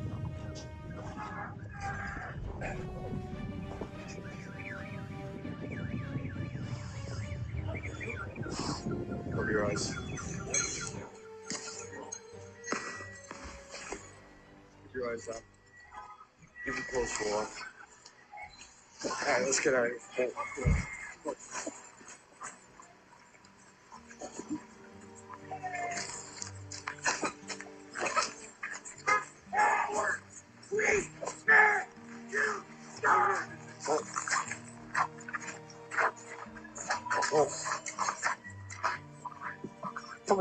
Yeah. John and I are taking a break from the gas that is just, they fire off so many fucking tear gas canisters down here into the street that it creates not just a little localized plume as will happen when you fire off one, but it creates this massive cloud. And I'm not sure it comes across on camera, but my eyes are watering, stinging from this tear gas. And just going to show how imprecise a weapon it is. They fire it down the street at protesters. It creates this huge cloud that ends up wafting into everyone. Back to their positions where they're standing, into us in the press, into protesters who are standing in a place where federal agents aren't harassing them. And also into homes and businesses. This is a residential neighborhood. This is a residential neighborhood with a small corridor of business, a little downtown area where we're standing.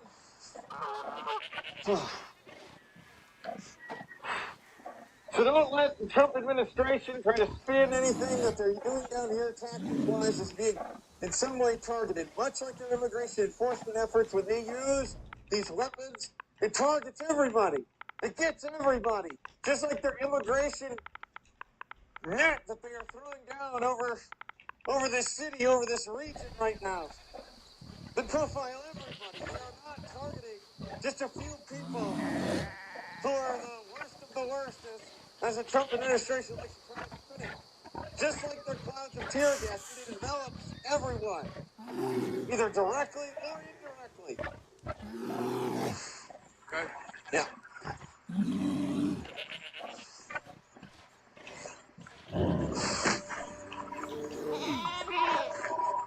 And I should point out, John and I are not reporting in some far-flung battlefield or some country that recently was destabilized, its government destabilized, and we're not foreign correspondents. This is right here in the United States of America.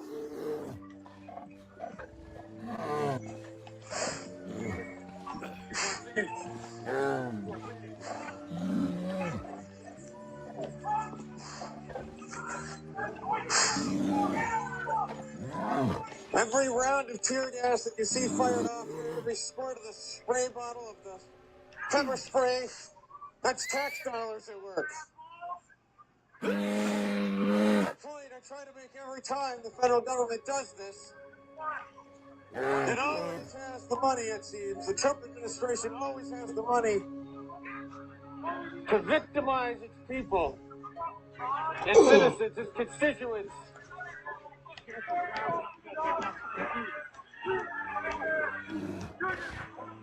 money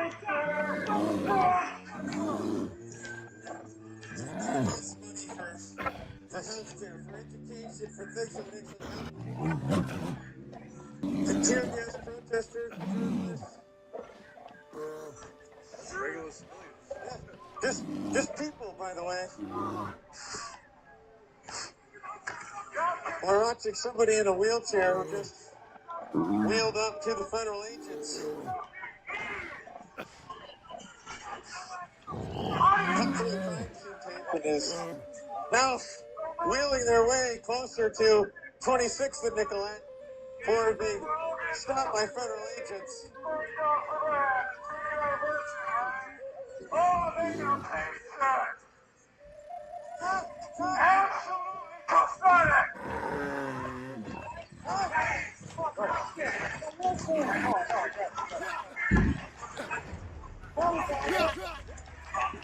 You're not scared as fuck right now, and you're the one doing it. You're looking scared as fuck. You said over here. You don't know what love is. Don't fucking talk to me, kid. I'm speaking. Shut the fuck up.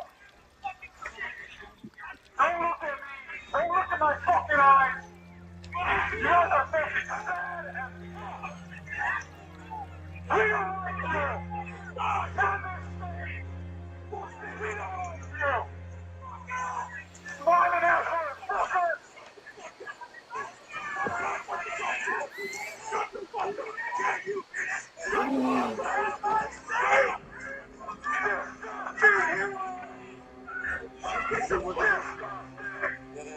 They're wheeling him in the wheelchair now across the street, pushing him and trying to make him pass in a certain direction.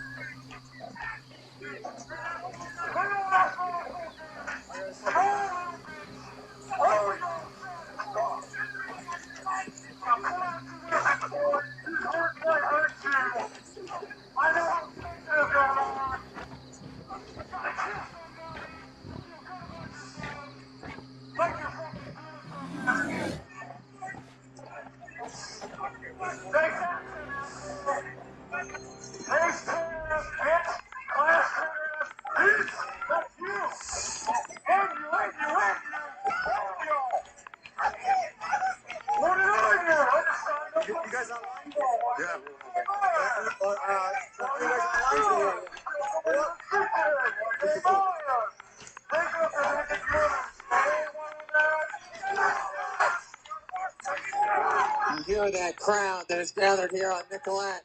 Those protesters you see there moving up, shouting, "Fuck ICE! Fuck ICE!" You see all of these people coming out and moving up here to the intersection. This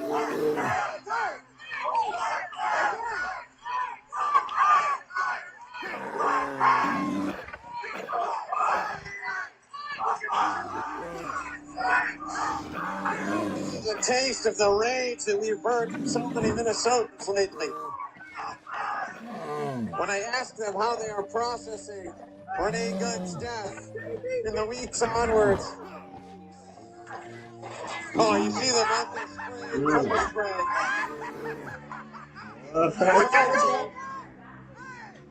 Amateur hour over here!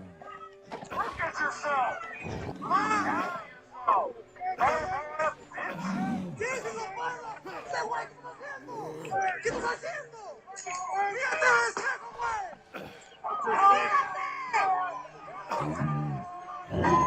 More tear gas being thrown onto Nicolette. Some of the protesters trying to throw federal agents. Sounds like more flashbangs going off as well.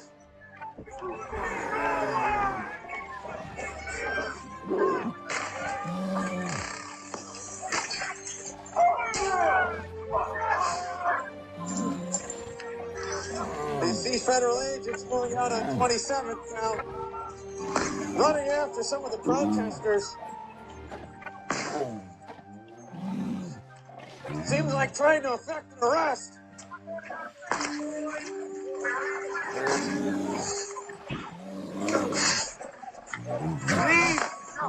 You see there, they tackled someone into the ground.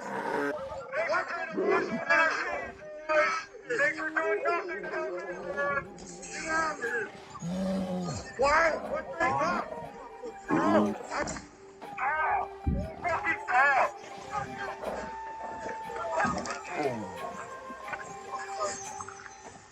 Look at you! Look at you! This is an American city, Federal agents are kicking tear gas into the crowd and have started to pin some of the protesters here in this parking lot.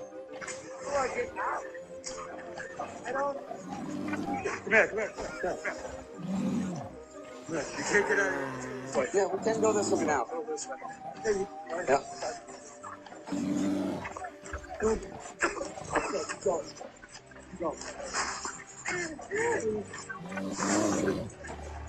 You alright? No.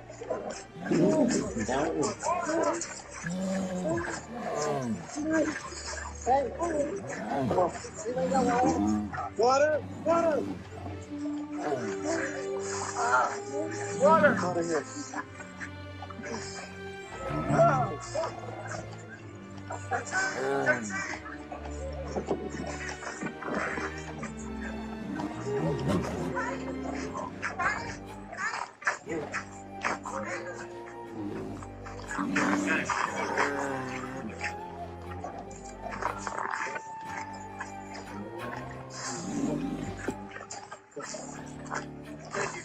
Okay. Y'all good, buddy? Ice?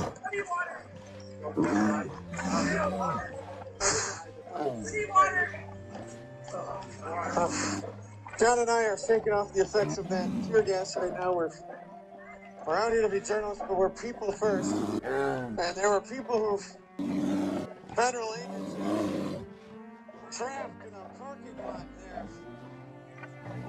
And we're just absolutely blanketing it with tear gas, and people could not see to get out of the parking lot. We brought a couple out and brought them over to where they could get access to water while John and I blinked away the effects of the tear gas ourselves.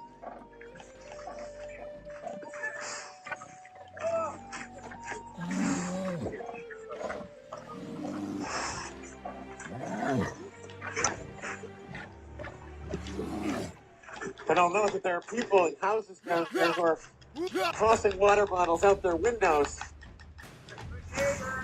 Yep, good neighbor. Good neighbors, as people from the crowd are calling out. Dumping water bottles out their windows so people can clear their eyes, wash their faces.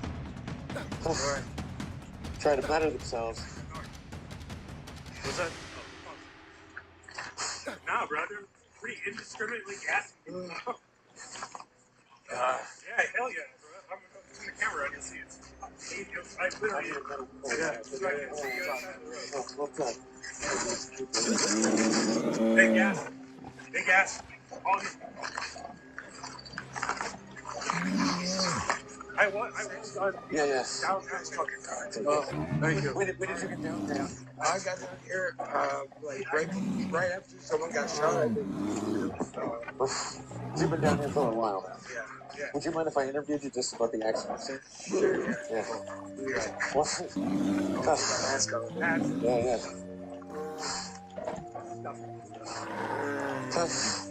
All right, so I'm sitting down here with one gentleman who said he arrived shortly after this shooting, which again we cannot confirm. I have not seen official confirmation of that, but that is the word that is circulating amongst the activist circles here, that federal government has shot a person here on Minneapolis and South Side. Yeah. When you arrived here at the scene, what did you see? So when I got here at the corner, I was actually at a corner north of here, and they had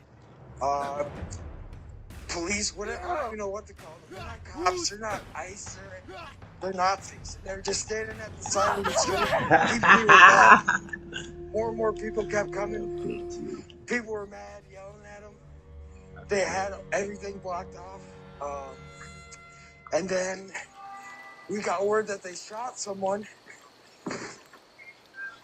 So you had come down here before you had even heard that, and I'm just noting that we're watching this intersection here because we're hearing more tear gas going off and flashbang grenades going off over here. Yeah, it's crazy, man. I mean, they just keep shooting at us. We're not even doing anything but yelling at them.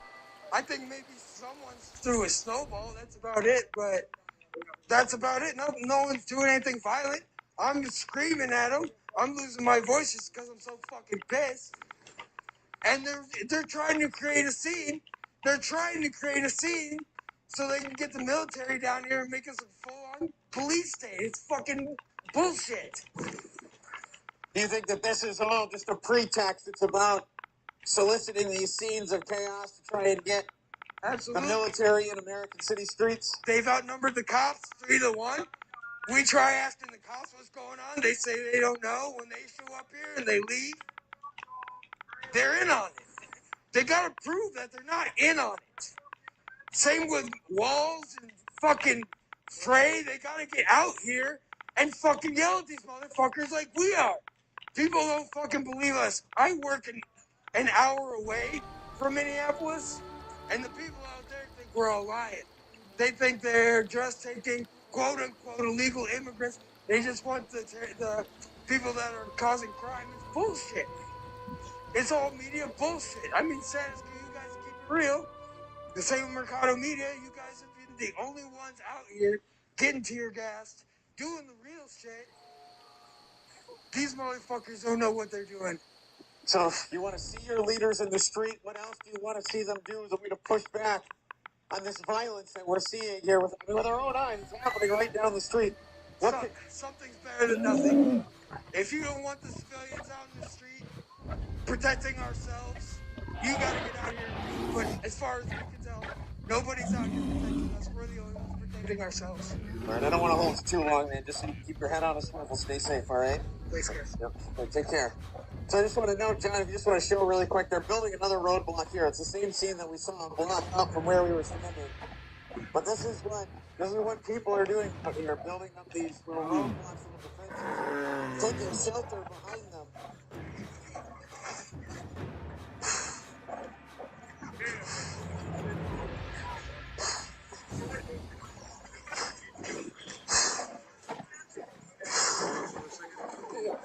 What's that?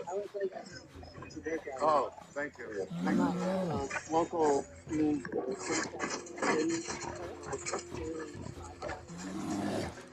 I would love for some of you guys to come on the show like early next week and maybe talk about. I would do it. We got this guy. I would do it. John Shy, I'll do it. Yeah, Adam. Yeah, John. JT, yeah. I've got my, yeah. Well, here, I don't want to say it out. Well, Yeah. I got a business card. Let me get it to you.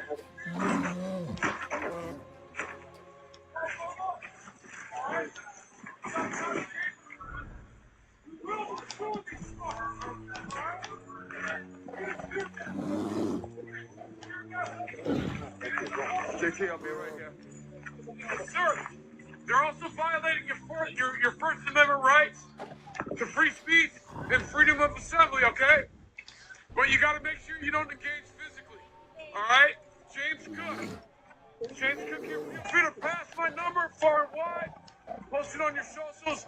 You call our office, call me, let me know. We got other lawyers to represent you pro bono for free if you get arrested. Alright? As long as you are physically engaging. Alright, there you go. Please don't tear up the city. I grew up here too. Oh my gosh, that's wrong.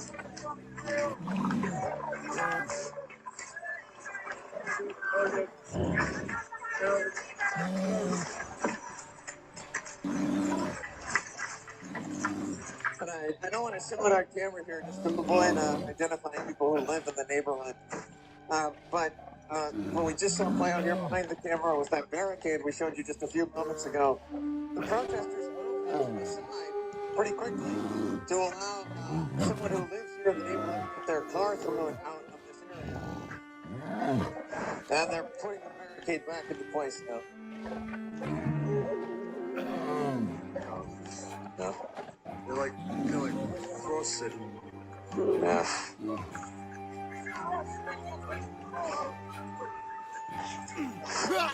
John and I are contending with the elements right now. It's fucking cold out. I don't know what the temperature is, but it is fucking cold.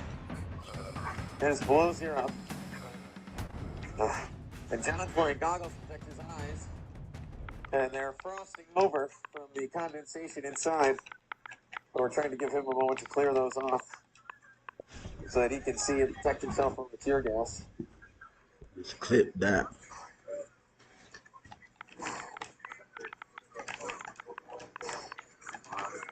And it looks like some kind of riot police have arrived here at this southern intersection as well. And are acting as security.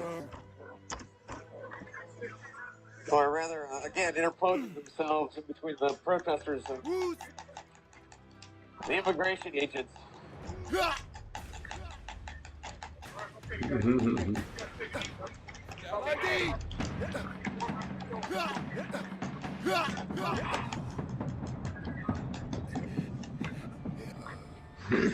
We'll clip that one too. Right.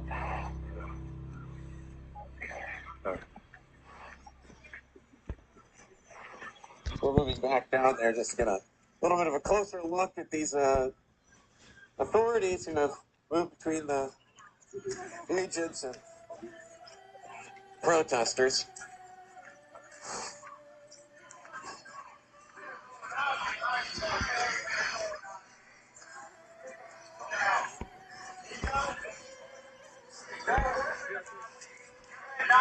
Years of footage to review.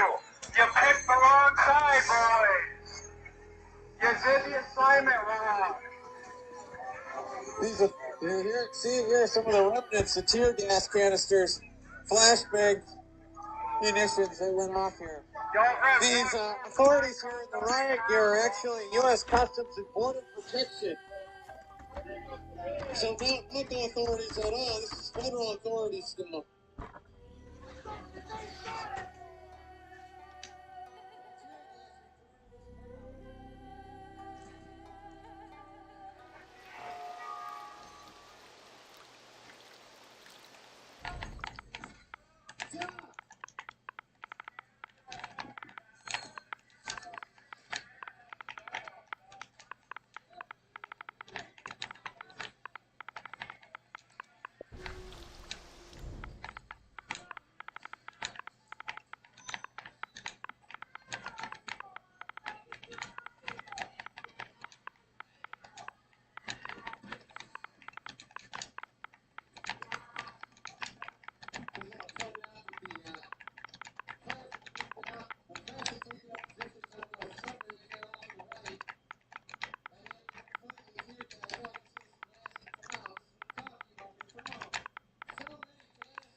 Clip after clip after clip.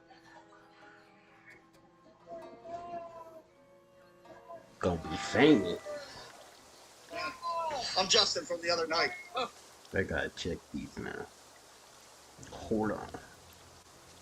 Clips.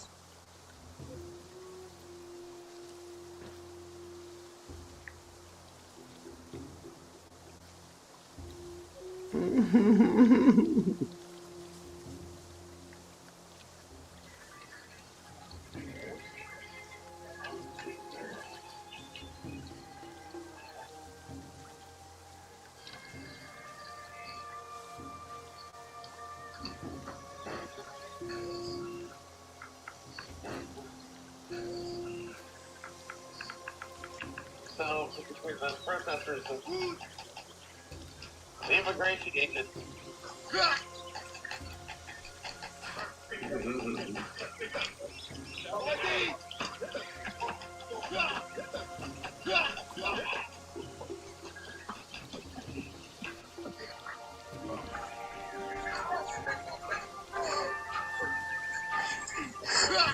John and I are contending with the mountains right now. It's fucking cold out. I don't know what the temperature is. It is fucking cold. It just blows your up. And John, so between the protesters and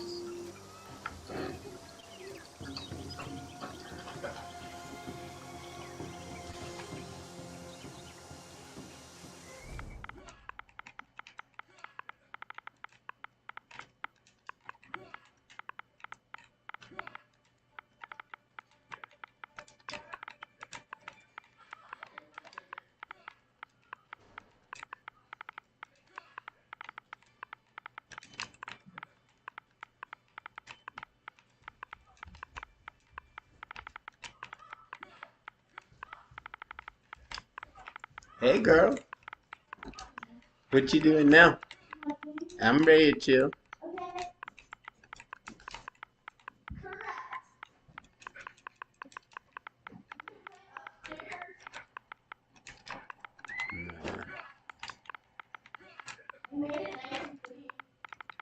Thank you, Queen.